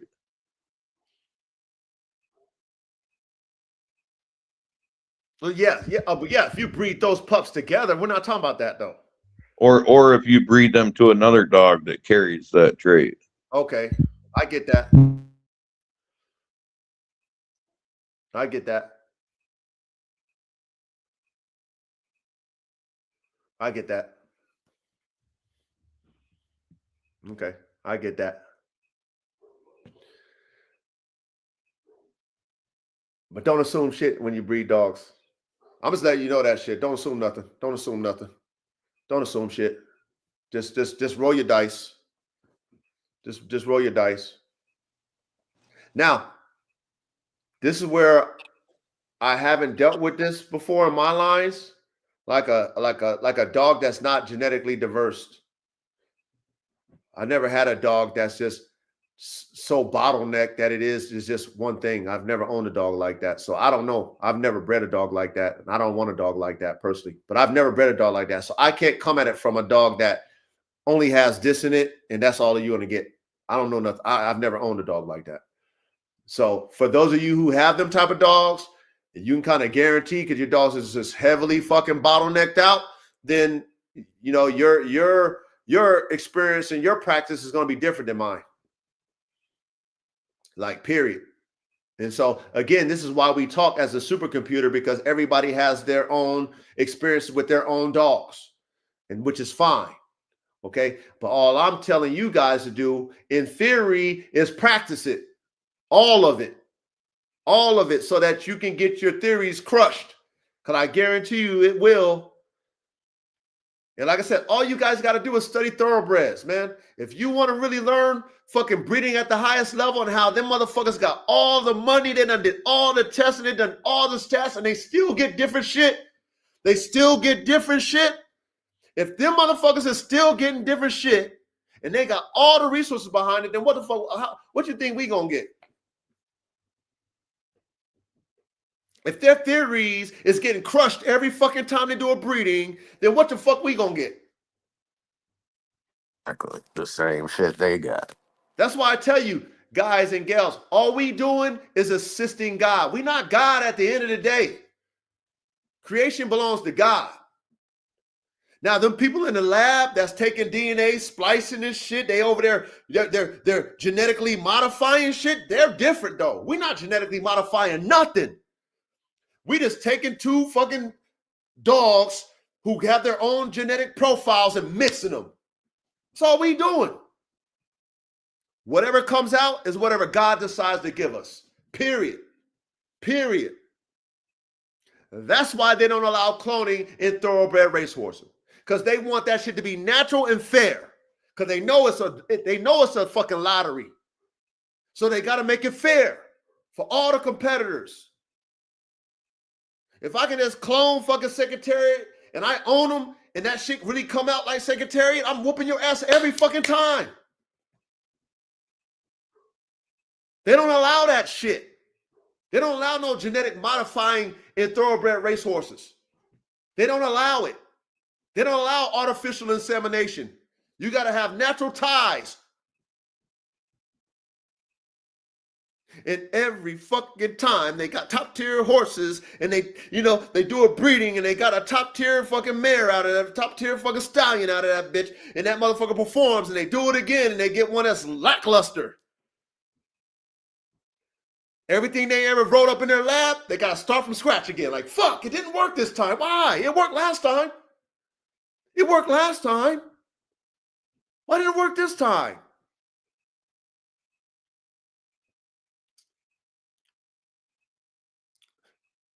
Let me read some more. Like, I mean, please hear me out, you guys. Like, please hear me. Like, I've done the K-Man, you done them too, but K-Man, like, one thing that I've done, because I've done so many different type of breedings and so many of them, and I've had so much expectations, and I really do my schematics before I do. I have my schematics for those fucking AK Malinois and AK Kangos already written down. I assess AK. I don't know what Snow White, my Kangal, produced because she never gave me nothing, but I know what her breeder and her parents produced. But I don't breed Kangals. I'm not making a Kangal. So all I can go off is what her parents are, what her grandparents are, what the breeder tells me they are, what I assess on my dogs, and I know what AK can produce. But guess what? It's still a roll of the dice. I don't give a fuck what I know. I don't care what technique I fucking breed. If I take AK to his daughter, I don't know what the fuck I'm going to get. Whether the theory tells me I should get that or not, that don't mean it's true. And when you breed long enough, you'll find that shit out. When you have notes on your fucking dogs and you look at your notes from the previous litter and you see they're not the same. You're like, what the fuck happened? Why did I get a different color? I bred the two parents. Why did I get a different one? Why did this dog look like this? Why did that dog act like this? This is real. Okay. 416 says F1 is 50-50 lab huskies, so all pups are exactly 50-50. F2 pup could be 25, 75, 50-50, 75, 25 of the original breeds. That is correct. Now watch this. When you're assessing genetic traits or genetic characteristics and how, even though those dogs are 50-50, those 50-50 F1s, those puppies of those F1s are all different spectrums of that genetic 50-50. That's how complicated this shit is when you're really looking at your dogs. You know those people that believe in those pedigrees and they go, this dog was like that. That dog was like this. This dog was like that. The mom was like this. The mama like this. Mom was 2-time champion. This mama was a grand champion. This daddy was not a champion. This daddy was a one-time winner. Each one of them dogs in that pedigree is different. Whether they are part of the same family or not, they're still different. So out of that 50-50, which traits did you get out of that line? Do you know that? Can you pinpoint that in your offspring? When you really assessing your animal, can you pinpoint all those genetic characteristics from each parents in the line? Can you do that? Probably not. But watch this, like they learned in thoroughbred horse racing, because they was doing that. They had every stat on every goddamn stallion, every fucking mare, and they was finding out that that shit's fucking irrelevant in the offspring. Go study it. Go study what they've already done. They did everything we done tried to do. They already been there, done that. And guess what it still is to them? It still is a fucking lottery to them.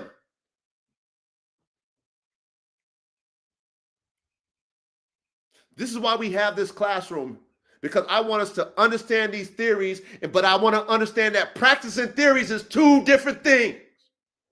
Just because you learn medicine don't mean you know how to practice medicine. Don't mean you practice medicine.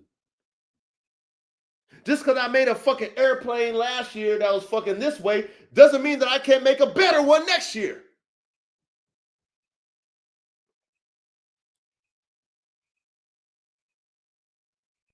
Just because this technology worked on this fucking, this fucking aspect of this creation, this technology, doesn't mean that that technology is going to fit well with the new technology. Even though it's a spin-off of the old.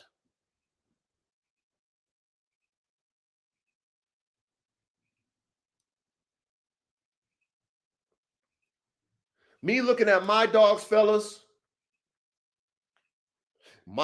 all my different creations and this, just looking at them, I get to assess what God created. Okay? What God created. I just mixed them. I can see what I don't like, what I do like, all the shit. And when you keep whole litters like this classroom, you get to see that they're different. And then if you've bred, let's say you had two pairings and you bred them 3 times, you see all 3 litters are different. We're not talking about phenotypes. We just talking about performance, personalities. They're each different dogs. None of them are the same, coming from the same parents, just like how you are with your brother and your sisters, unless you're twins. And even when you're twins, you still got 2 different souls. Just because you look alike, you still 2 individuals. You just look alike.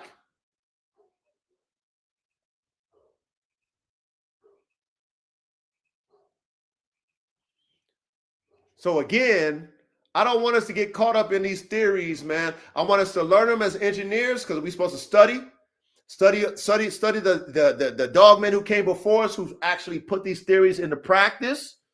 Okay? And then you need to get in your fucking lab and you need to be cooking up your own dogs so you can find out for yourself. Just because you got a scatterbred dog doesn't mean you shouldn't breed the scatterbred because you think the purebred is going to produce you more than the scatterbred, or vice versa. Test them both. Shout out to Mayday, who was a scatterbred dog. Imagine if they didn't breed Mayday because he wasn't purebred. He's a scatterbred. I'm not going to breed a scatterbred. I'm getting all kinds. No, they would never get the competition dogs that they've gotten over the years off of Mayday. Huh? If they was thinking like how most people think when they talk theory.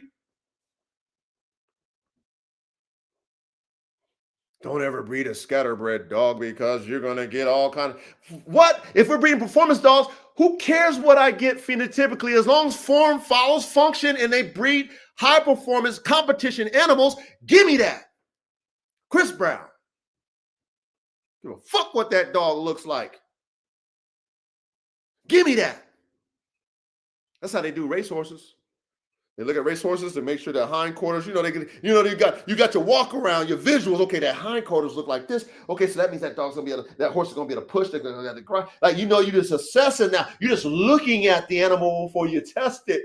You're looking at the form to function. It's got those big rears, so that means you're gonna be able to push off the stride, right? And then you test that shit. And then even though that horse looks like it, but it don't perform like it, I mean, that's just how it goes. But guess what? You get that ugly horse that you be like, oh, that shit ain't built right. Oh, that look at the front legs, how it's built. And that motherfucker whoop all your motherfucking pretty damn horses' asses. Study thoroughbreds, man. Do what the coach do. Study. Compare your program to thoroughbreds. Then you get to see what I'm talking about. You be like, oh, I see why coach talk the way he talk. I get it. I see how they made those mistakes, those assumptions off of theories, and then there's this underdog horse that whoops all they ass. It's like, what? The underdog, well, the one that, all that shit that people like, oh, that ain't shit. Oh, look at that, all that, blah, blah. People talk about it. They just talk about the shit. Sounds good. Talk about it. But have you tested it? Your horse is built great, but does it got the mindset of a winner? Does it got the spirit of a winner? No? Okay, well then shit, it ain't shit. Oh, your horse is bigger than mine, prettier than mine. My horse is, is scrawny, whatever. But my horse got more heart and built internally built for performance than yours, and then it whoops yours. But in theory, you would have told me to throw that horse in the trash. That's what you would have told me. Oh, that horse don't measure up to this. Oh, that he don't qualify. Cut him off. He don't make it. What? But see, I have a lot of money invested in my program, but I'm just speaking in general. We don't have the type of money invested to where you have to test everything. If you had that type of money invested in your program, you're not throwing nothing away until you test it all. That's why you would keep whole litters. That's why a theory is just a theory until it's proven in your program. Because how you test your dogs, if we all test our dogs the same, we all got different dogs, but we use the same theory, I guarantee we're going to get different results. I promise you, we all will get different results.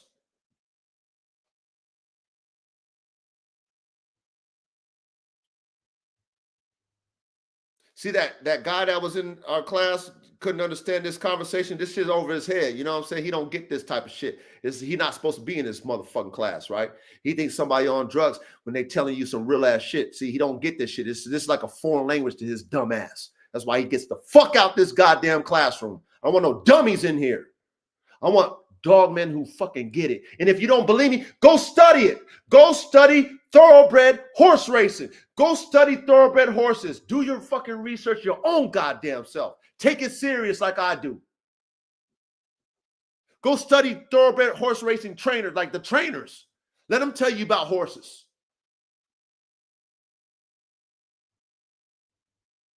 Let them tell you how much of a lottery it is when you got nothing but the best pedigrees to fuck with. Nothing but the best genetics to fuck with. Let them tell you how much every goddamn time they get a horse, it's a fucking roll of the dice. Let them tell you if you don't believe me. I know from my own program. But let them tell you if you don't believe the culture is talking, oh, I just want to believe in, oh, I want to believe in basic shit. Oh, yeah, the theories, oh, if I follow this, I'm going to get that. Sounds good. Sounds fucking good. You ain't did enough breedings yet. You ain't had enough fucking failures yet in your programs. You ain't had enough of that yet. Huh? You never took your popular sire and bred him to a whole bunch of bitches and seen how fucking inconsistent that is. You ain't never had that happen to you before, have you? Huh? You ain't never line bred yourself to a genetic bottleneck. You ain't never inbred yourself to a motherfucking inbreeding depression. You never outcrossed yourself to where your shit's all over the place. You ain't never did none of that. You ain't never practiced nothing that you guys, I'm just talking to general fellas. You ain't never practiced any of these theories. You just hear it. You might have done one of them. You never did them all for a purpose. And if you have, then you will concur and you will agree with what I'm talking about. You will.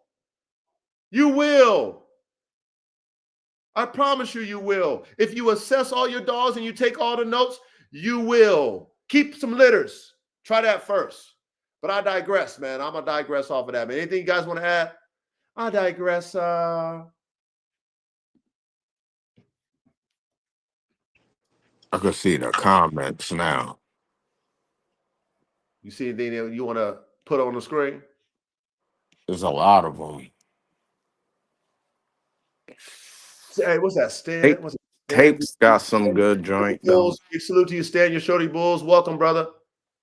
We got Lauren. Oh, I think that might be a female. Damn, Lauren, shorty Bulls. 833. Big salute to you. Yeah. Lauren. What else we got?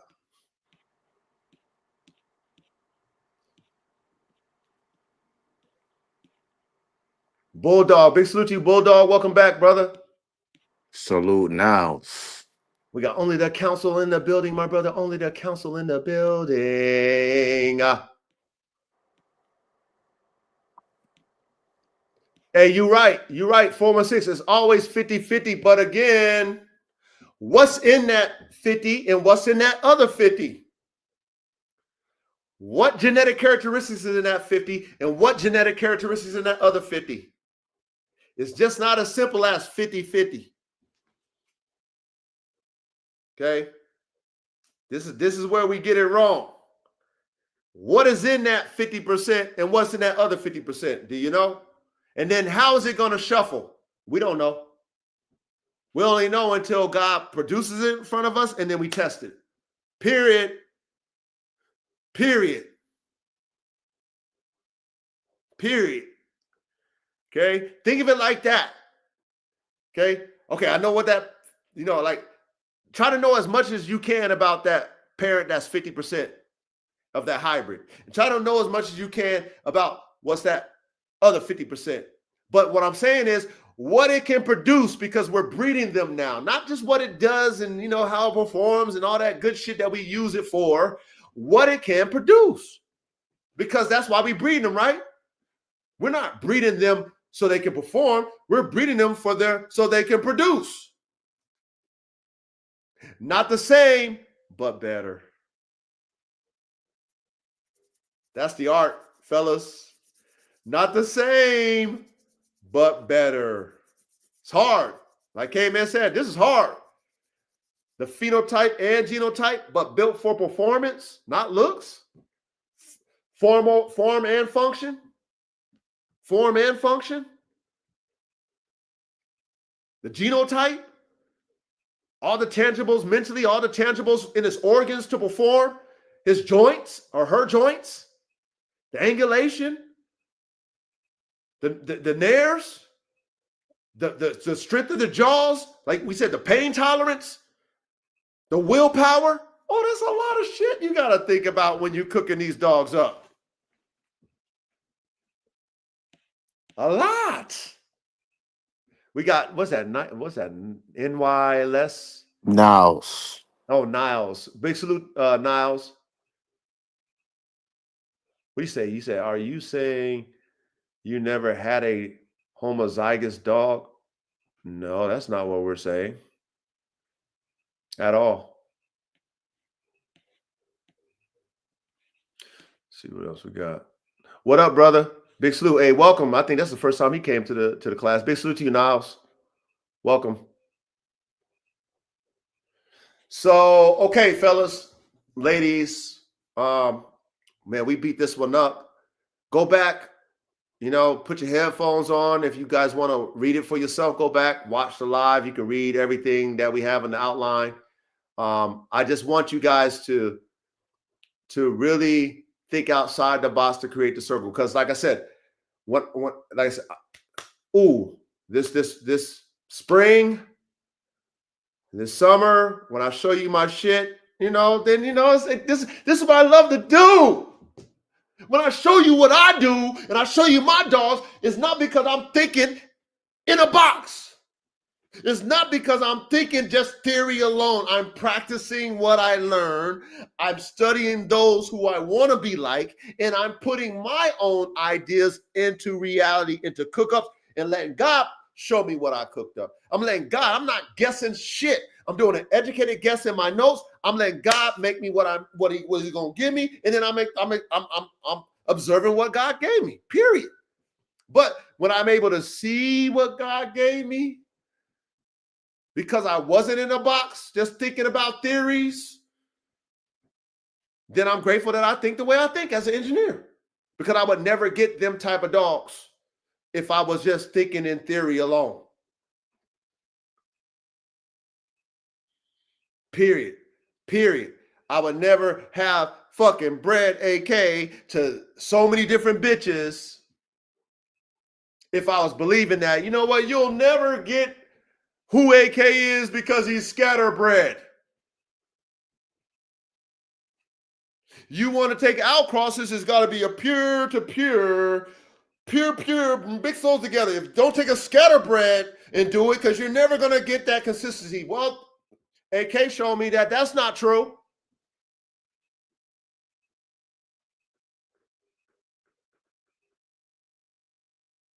I've had other dogs who were heavily line bred that wasn't producing shit for me. So that's not true about them heavily inbred, line bred dogs being able to produce great dogs. That's why I teach you guys the way I teach y'all. Okay, fellas? That's why you're in this classroom, because I'm telling you, you smart motherfuckers in this class, all you smart guys, you better test everything. Do not assume nothing. I'm gonna drill that in your fucking heads. Don't assume nothing. You test it. You test it. You test it. Everything is meant to be used. Like Ray said earlier, everything plays. Put that in your mind, smart motherfuckers. We engineers. If I'm not pushing you to be better, then who the fuck am I to y'all? I ain't shit to y'all. If I'm not pushing y'all to be better. And how I'm pushing y'all is in my own program. Because I'm testing every damn theory. I guarantee I'm testing it. I'm testing everything. Everything. I kept whole litters. I bred them together. I'm going to do it again. I'm going to do it again. And guess what I'm going to do? I'm going to do the art of balancing, like she taught us, to create synergy in my lines. I want synergy in my lines. I don't want an imbalance in my line. I want a synergy in my line. That's what I want. And you should want it too. Better, better, better, better, better, better, better, better, better. Your schematics for your next breeding should say better. Now, if you're breeding show dogs, so I'm going to close out with this. If you're breeding show dogs, then this classroom is not for you. But we don't breed the same way as show dog breeders. Like, for example, Brother Raul, you seen that Verde, right? You see what Brother Raul was talking about, right? On his little inbreeding shot? Yeah, Pete. Okay, so Brother Raul, they breed differently than what we breed like. Okay?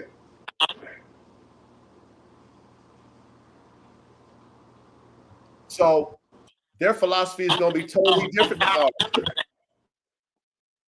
Totally different than ours. So when you hear Raul talk about inbreeding, line breeding, it's not the same way as high performance breeding. High performance working dog breeding is not the same as bully breeding. No, they're trying to double up on recessives, and we're trying to get rid of them. Man. Right. And that's and what you called that again, Caveman? You said polyhybrids?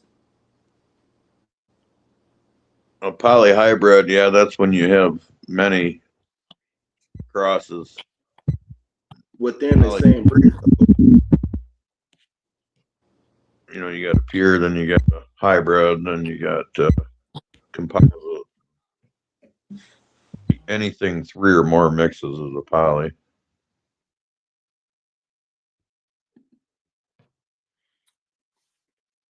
Shout out to Tony. He said, no point in trying to guess. It's about testing theories, improving, and collecting data. And data doesn't mean it will repeat itself. Facts! Tony, you've been paying attention in class.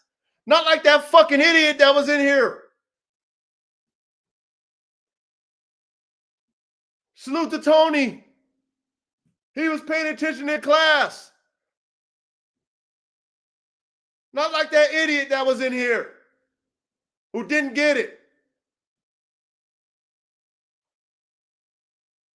Period. Let me read that one more time, Tony. No point in trying to guess. It's about testing theories, improving, and collecting data. And data doesn't mean it will repeat itself. Damn it, Tony. What a summary. How simple he fucking summarized this whole class.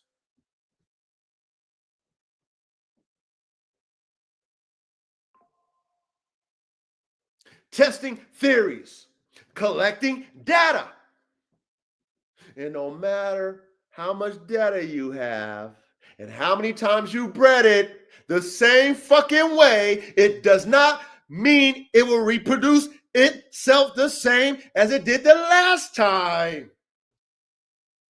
This is facts, fellas, engineers. Engineers.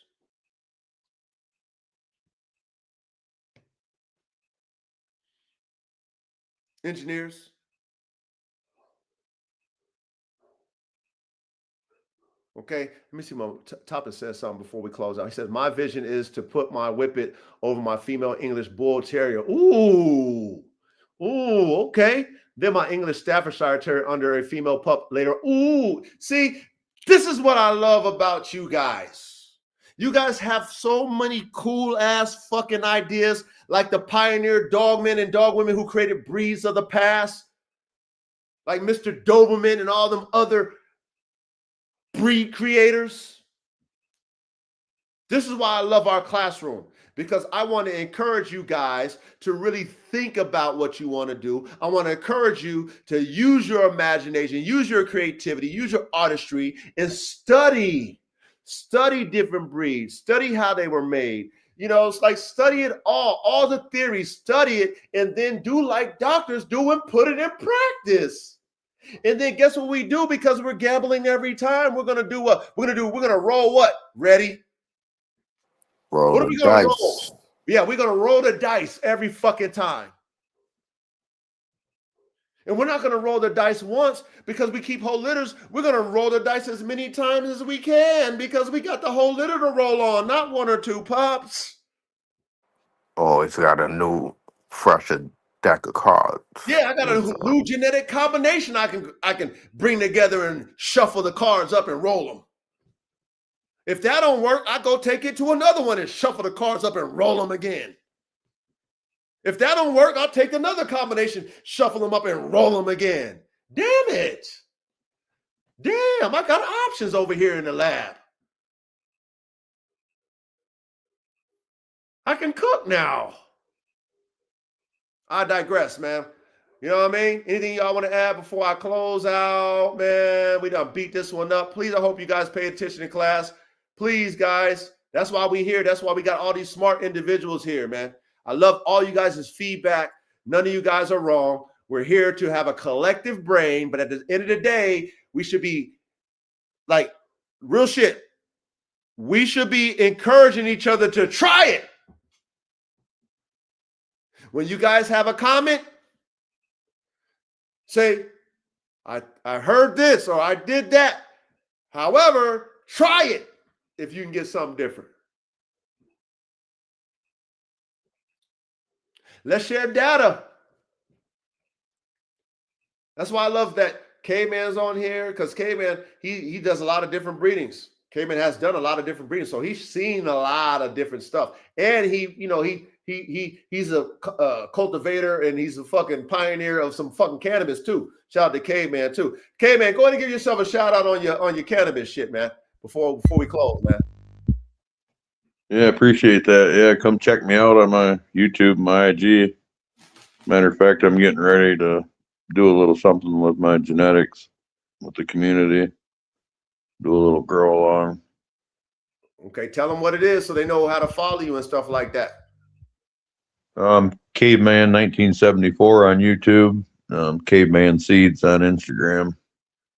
Okay, y'all into that fucking, that cannabis breeding and cannabis period.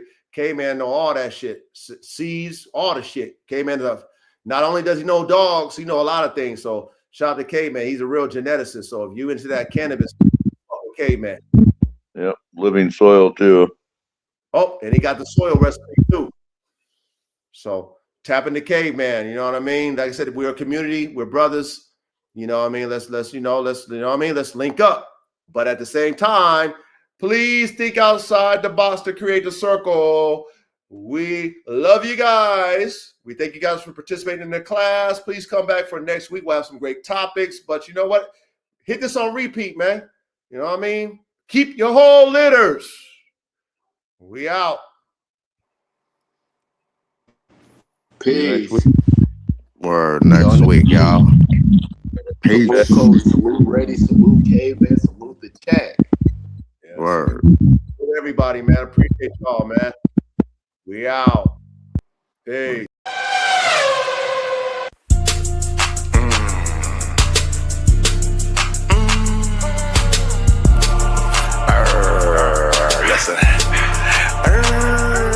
Listen, do some work. Do some work. Why? Do some work. Why? Do some work. Do some work. Get some blood on your shirt. Do some work. Get some blood on your shirt. Do some work. Get some blood on your shirt. Do some work. Get some blood on your shirt. Do some work. Get some blood on your shirt. Take off your skirt. Yeah, don't flirt. Get it in. Yeah, it's time to win. Yes, it's time to get up. Yes, it's time to win. Yes, free from sin, born again. Do some work, get some blood on your shirt. It's so frightening, it's exciting. When I get it, then it strikes like lightning. Electricity, do some work. Don't be afraid to get blood on your shirt. Yeah, sometimes it hurts. But I guarantee it works. Ooh, don't flirt. Don't wear a skirt. Be a man, please understand. It's time to work. It's time to do additions. It's time to work. It's time to go on missions. Stay in tune with the God, fuck the squad.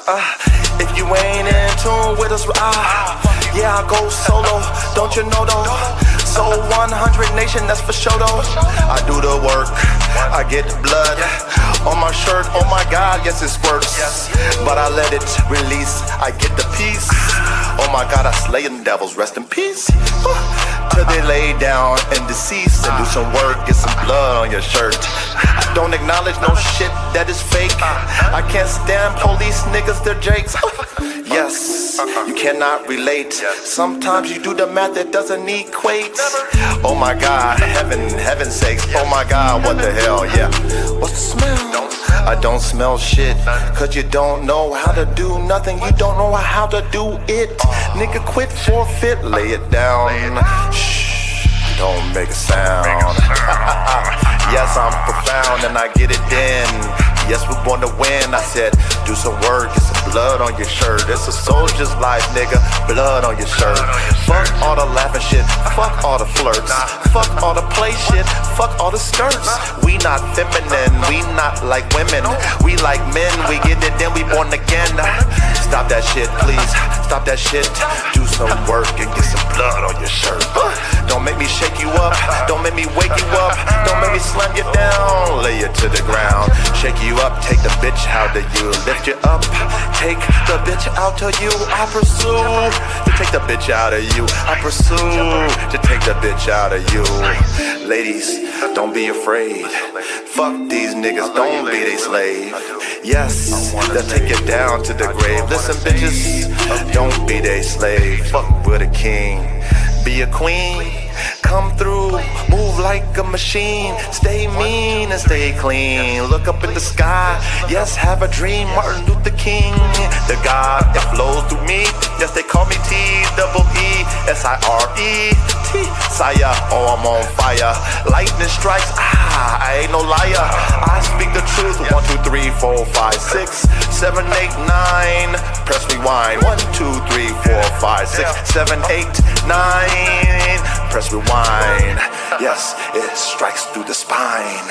It strikes through the roof. It's the truth. Mathematics, get it in.